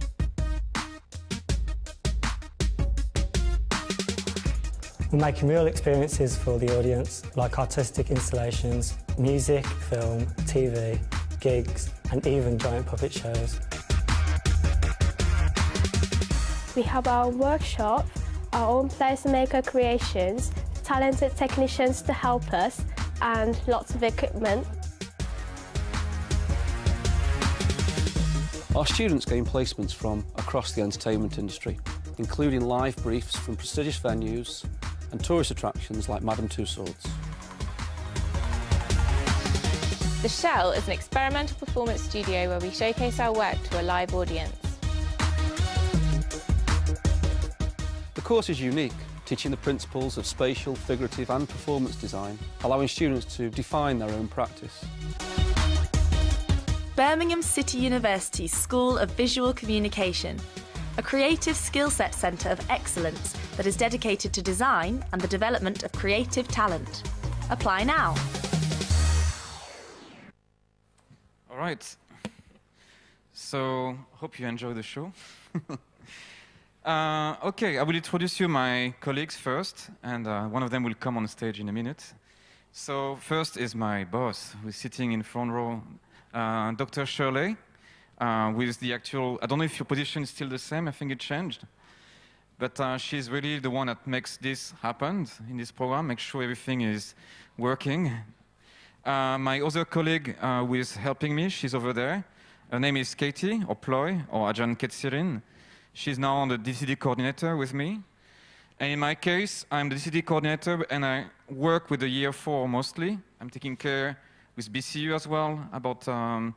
their grading and make sure all the paperwork is working, because there's a lot of paperwork when you work overseas. And now I'm going to introduce my colleagues. Dr. Ivan will come on the stage.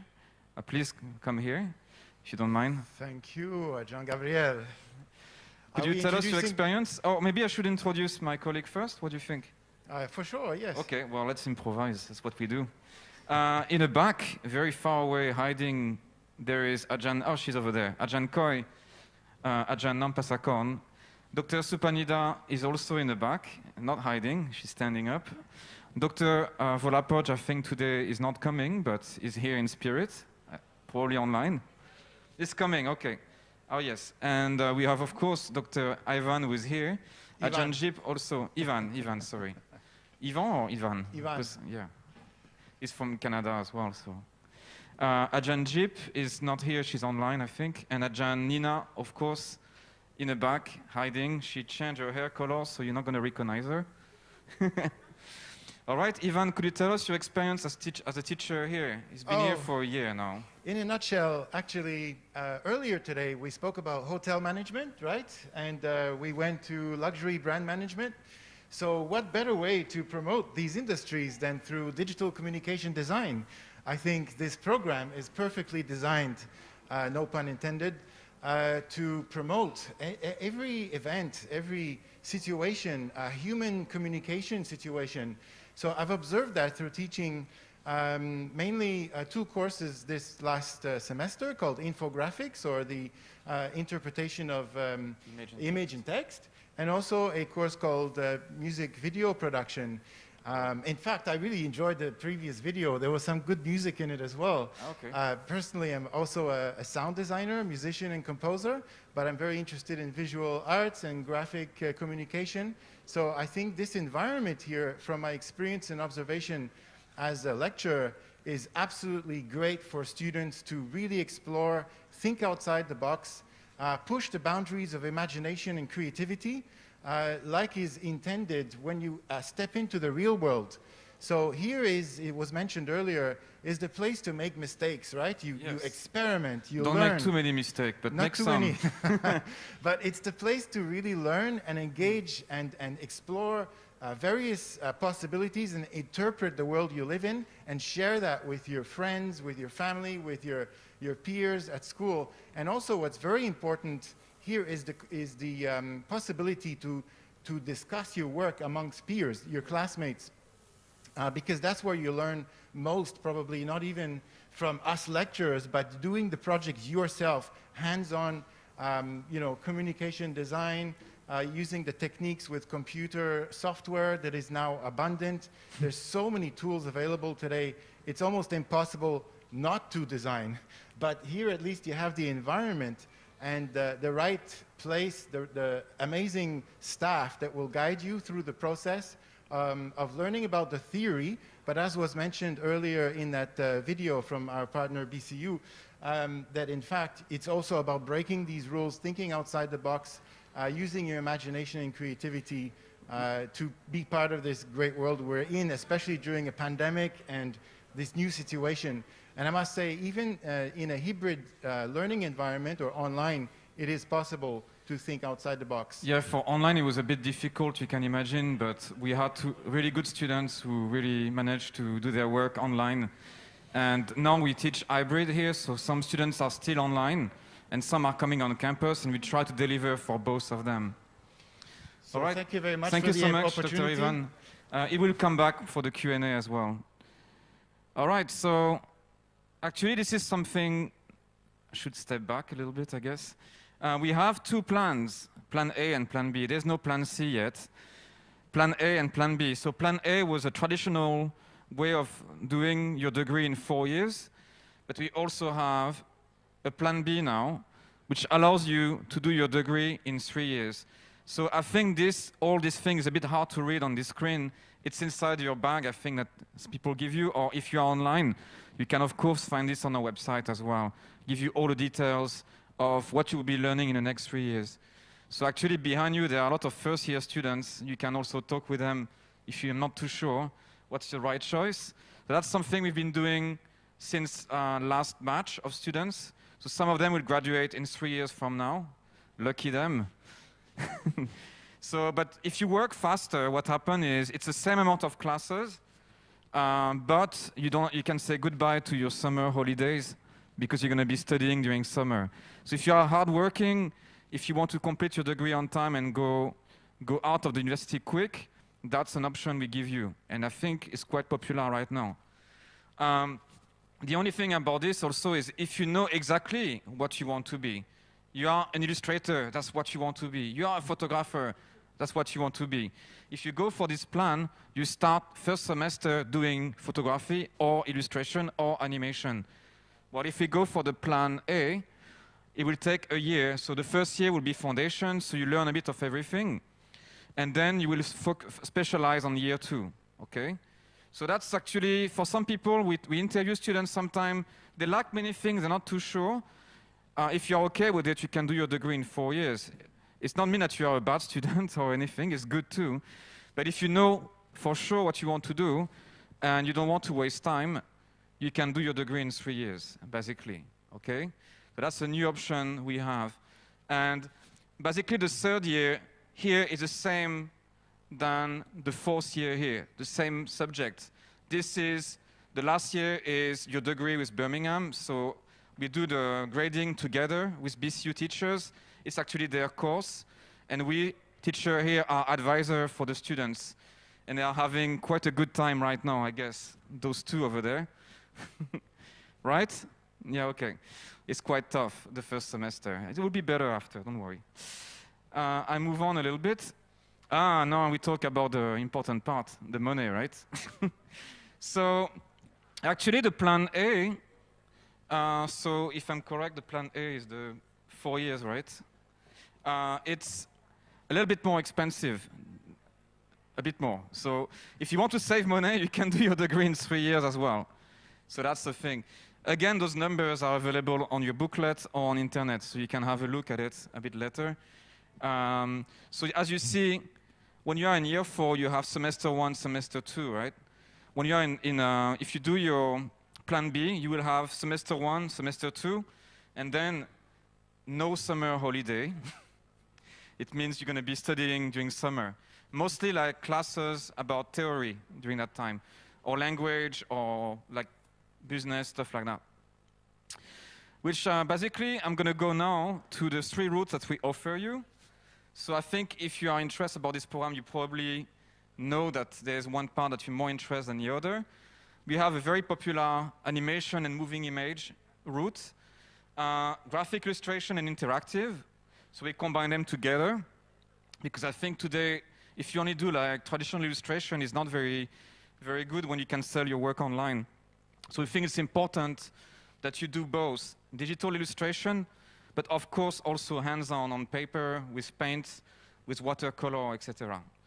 And this is my baby, my route basically, photography and filmmaking. So I'm responsible for that program.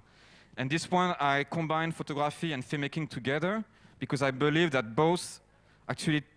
nurture each other. If you are a filmmaker, usually you like photographs. And if you're a photographer, you enjoy movies. And often, photographers are influenced by filmmakers, and filmmakers are influenced by photographers as well, for the lighting, for instance. So the lighting skill for photography is slightly different than for film, but it's quite close. They're the same principles, okay? So these are all the courses. Again, it's a little bit small here, but you can see this in the brochure of all we offer in here. So I might not go in detail with that. I might just show you the work of students. That will be faster. But if you want, or if you have any question about this, feel free to ask us or our students. They will be able to tell you more what they are learning or what those strange name means, like user experience. What does that mean? Or user interface, right? These are words that we use all the time now. And those courses' name will change because technology change. We adapt. Every 2 or 3 years, we adapt our program as well to kind of, maybe soon we're going to have an NFT class. Who knows? Because that's the future. So for animation and moving image route, we have those courses that you have to learn. Social media production, 2D animation, etc. So animation and moving image, you learn both, like 2D animation, so it's hand-drawn either on computer or tablet, or also on paper. And you also have 3D as well, so computer-generated type of animation with Maya or like Blender for some more beginner version of it. And the more you move toward there, this takes you to the visual effects. So visual effects, in a way, is a form of animation as well, because it's animated and it's done on computer or composited. And yes, the more you go toward there, we're going to have an AR, VR class as well. We are currently recruiting for this. And this is a little reel about the animation and moving image route.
Right, that's our animation reel. And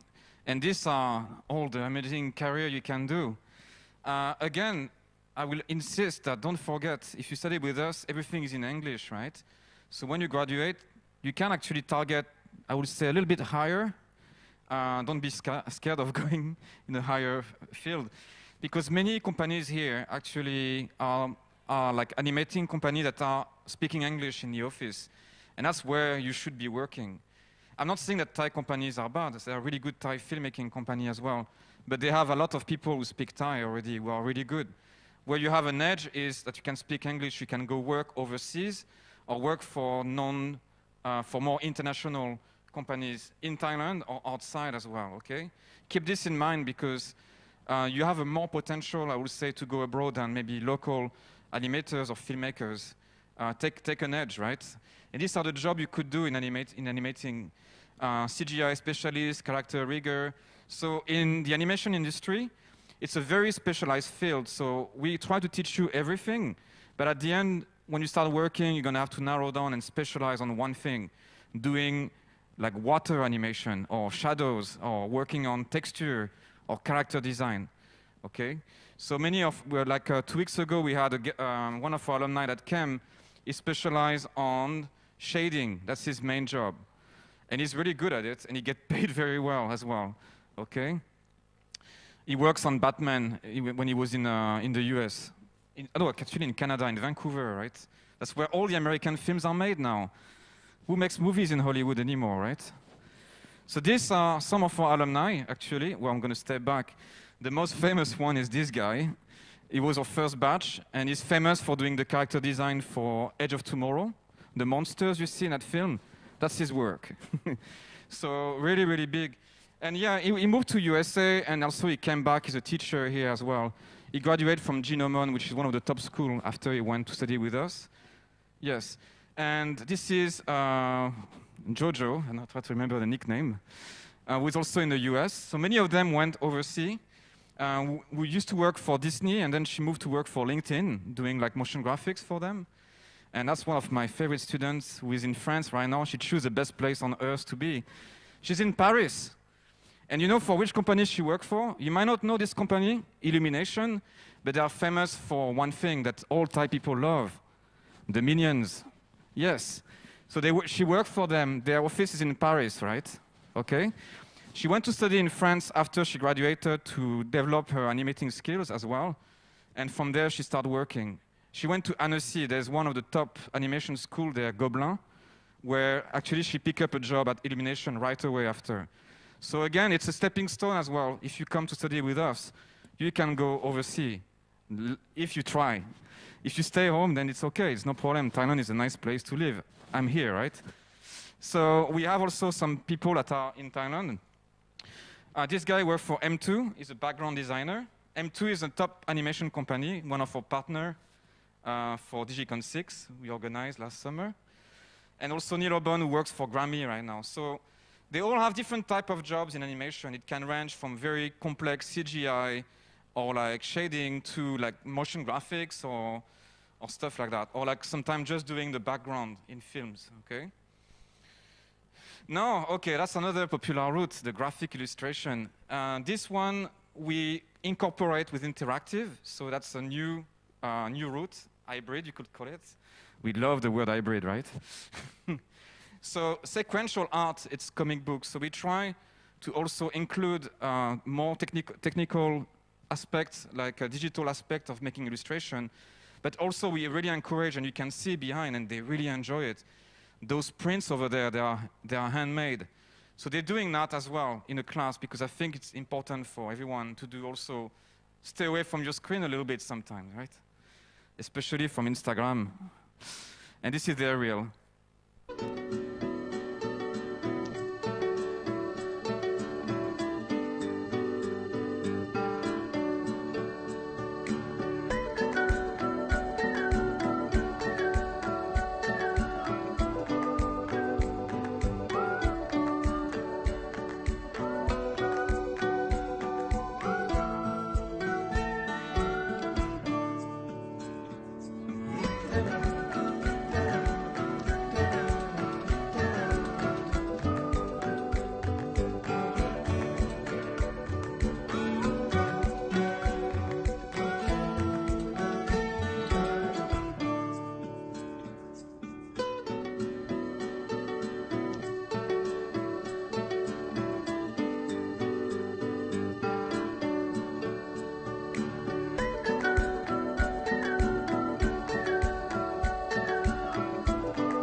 So yeah, as you can see, there's a very diverse type of work we're doing. But this is a potential career you could be doing, from book designer to illustrators.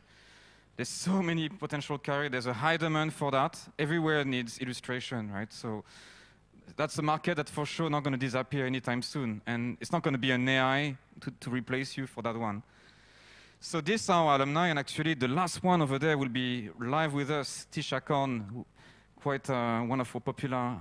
alumni as well. But I will go very quick because I need to wrap. So this guy works for Duck Unit. He does concert visuals for like big band, like anyone from Grammy, actually. You could start. Also work on Big Mountain Festival, doing like lighting installations. Vicky is one of our really best students from Taiwan who moved to the UK, and she worked for Byte, which is a company doing advertising. Shu, actually, one of my very favorite students as well, who is UX UI manager for Tesco Lotus, the head of that part. And it's a lot of work, trust me. You can imagine how many things they have on their catalogs. And Miku, one of our Japanese students, also a senior art director at Mag5, doing advertising. And Tisha Korn, she's editor-in-chief. She has a new job, and she's going to talk to us about that. She doesn't work for Ray Ron anymore. She's a travel blogger. Like, what a cool career, right? And I'm going to talk about my route very quickly. So this is what I teach. Photography. I teach photography foundation, but I also teach like darkroom photography, cyanotype, those blueprints that are handmade, and studio photography. And we also have one of my colleagues, maybe you know him, Ajahn Taiki, who teach the video part, the filmmaking part. It's a new route, so I don't have like as much stuff to show you, but I'm glad that those people, when they graduate, I will have a lot of things to show in my next reel. But here we go. This is what we do. Up.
Right.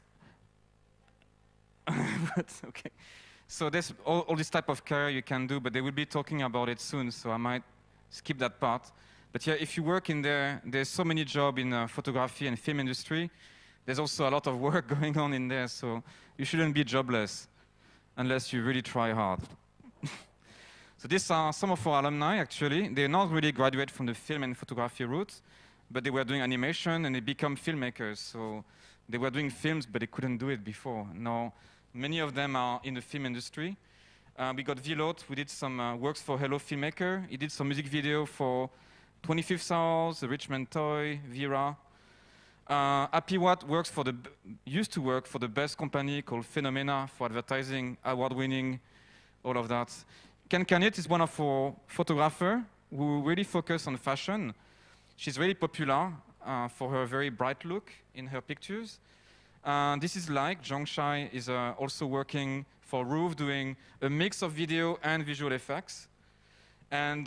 this one is one of our top students also. He made his own company as a director for Pean. He focused mostly on advertising, but he worked for Phenomena for 10 years, for maybe one of the top director, Pite, I can't remember his name, but he's one of the best directors from Phenomena. He was his assistant director for 10 years almost, and he made his own company like recently. All right, if you want to follow us, we also we exist online. We have an Instagram page and we also have a Facebook as well that you can follow. So now I think it's time for me to call Zoom, the god of Zoom, right?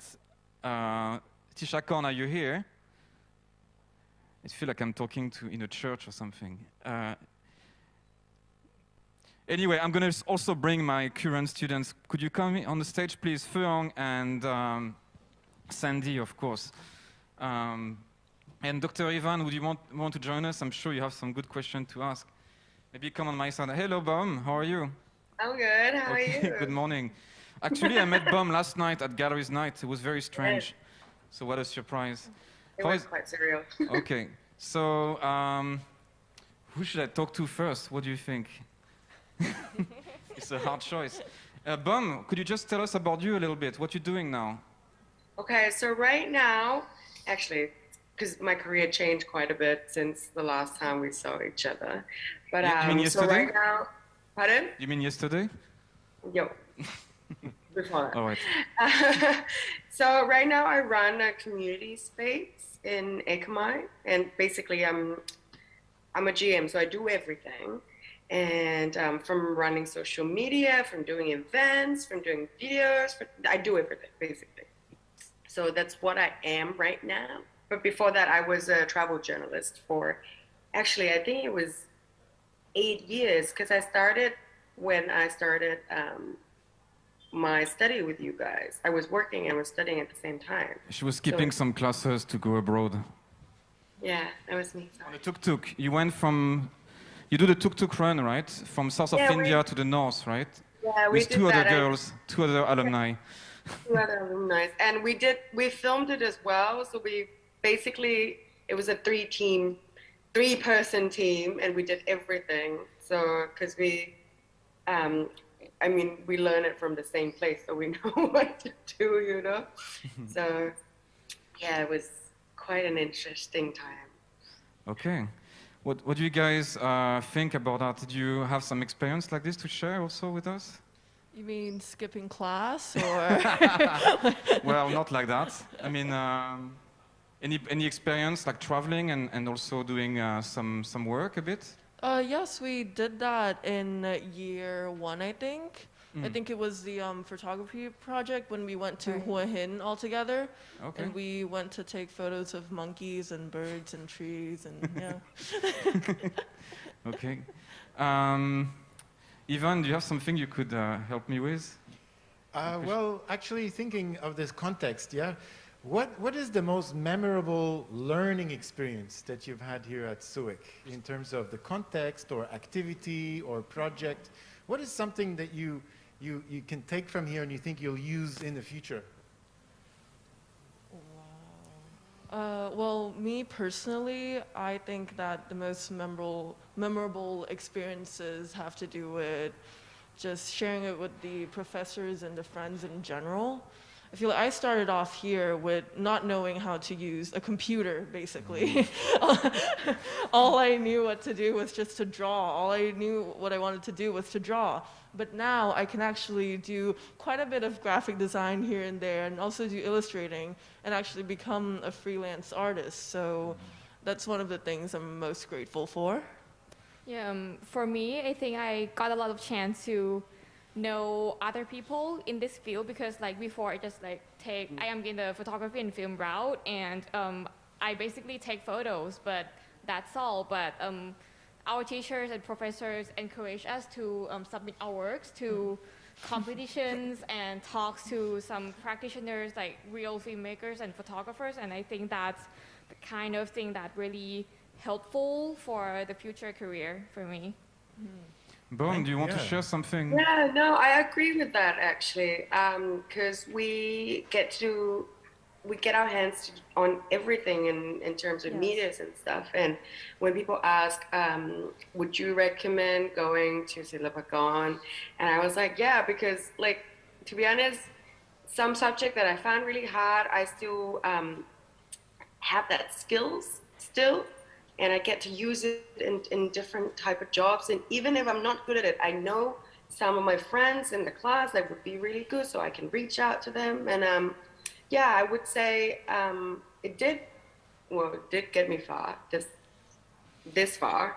So I agree with everything they say. Yeah. Actually, it's quite impressive answers. Thank you for your answer. So in a nutshell, it's about sharing and networking, right? Is that my understanding a little bit? And so you can probably apply this after graduating, and that's a skill that you can develop through your degree. So I'm very glad to hear that. Thank you for your answer. What's your favorite subject so far? My favorite subject would be anything that do with photography. The one that you teach. Do I get a name? Yeah, my favorite subject personally would have to be graphic novels. Graphic novels. Not animation, right? No. She's an illustrator by heart. She doesn't like animation. Yeah, graphic novels. I think that is what really opened me up to doing children's storybooks, and that really intrigued me. Bom, do you remember a bit studying here? It's such a long time ago, right? Yeah, it is quite a while ago, but animation was really hard for me, I'm not gonna lie. But then later, what I love about the motto of this course was that you get to try a little bit of everything, and by the end, you know what you're really good at. So my thesis was centered around a lot of photography, a lot of writing, a lot of like the way that you wanted to tell your work. How do I say this? So the first 3 years, you're trying to figure it out what you wanted to do. Okay, maybe you're not good at animation, you're not good at this, but by the end you knew, because you get to try everything. And I think that's a really important part of learning. And I get that from you guys. So thanks. Oh, thank you so much, Bom. How is the year 4? Is it a bit difficult, huh? Actually, year 4 was the easiest for me, because by that time I knew exactly what I wanted to do. Before that, I was struggling, because I was like, I cannot do animation, I can't do 3D, you know, like I couldn't do all that. But 4th year was the easiest for me, because I knew exactly what I wanted to do. Well, you're doing a bit of everything in your year 4, right? Yes, we are. So listen to Bom, because I think the second semester was probably the easiest, because you feel like this is the mountain, it's going to go down and more relaxed, because you know what you want to do next semester. Anything else you want to add, Ivan? Or? Well, it's the mountain that leads you to the clouds, yeah? Not to go back down, but to go up to the clouds and really experiment. So basically, trial and error. Isn't that true? Yeah, trial and error. It's best place to do that, I think, yeah. So All well right. done. Okay, so we will be around in here, so if you have any questions, you can ask us, and also, of course, our students. And we also have a workshop. If you want to get a nice portrait, you can ask our students to take a photograph of you in the back. Or if you don't want to be in a picture, you can take a portrait of your mother if you want instead. You can use our tools as well, right? Thank you so much, everyone. Thank you, Sandy, Furong, and Bom, of course, for being with us today. So I think now I need to pass the floor to, of course, our 2 MCs. Thank you so much again.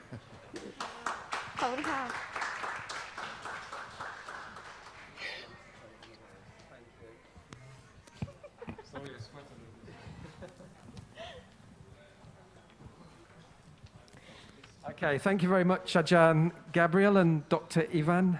and the students and alumni for that interesting talk. So we're just going to stay with the DCD program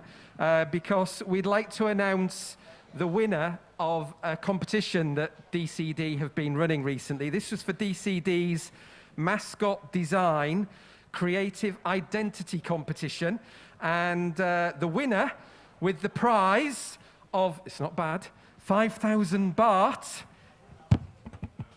is ค่ะสำหรับรางวัลผู้ชนะเลิศการแข่งขัน DCD Mascot Design Creative Identity Competition 2021 นะคะรางวัลชนะเลิศนะคะกับเงินรางวัลจำนวน 5,000 บาทนะคะคือนางสาวปนัดดาแซ่ชัยค่ะ And could we please ask Dr. Chalamporn to come on the stage to give the award to the student? Well done. Congratulations. Don't spend it all at once.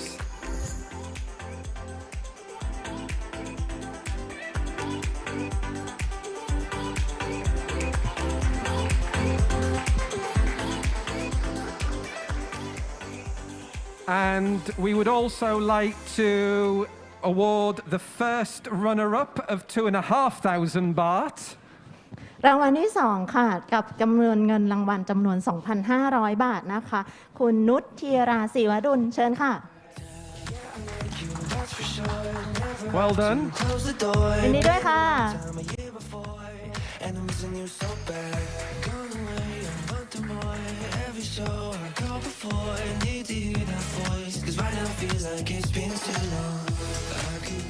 And the second runner-up of 1,300 baht. รางวัลที่3นะคะเงินรางวัลจำนวน 1,300 บาทนะคะพิมรดาภัทรชัยเดชารัตน์เชิญค่ะยินดีด้วยจ้า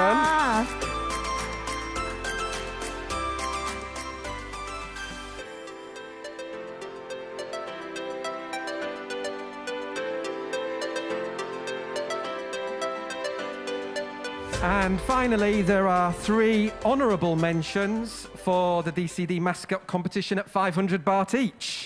สำหรับรางวัลสุดท้ายนะคะเป็นรางวัลชมเชยจำนวนทั้งหมด3รางวัลนะคะโดยที่แต่ละรางวัลรับเงินรางวัลจำนวน500 บาทประกอบไปด้วยกิติพงษ์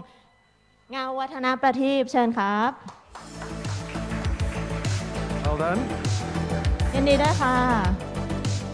รางวัลต่อไปนะคะ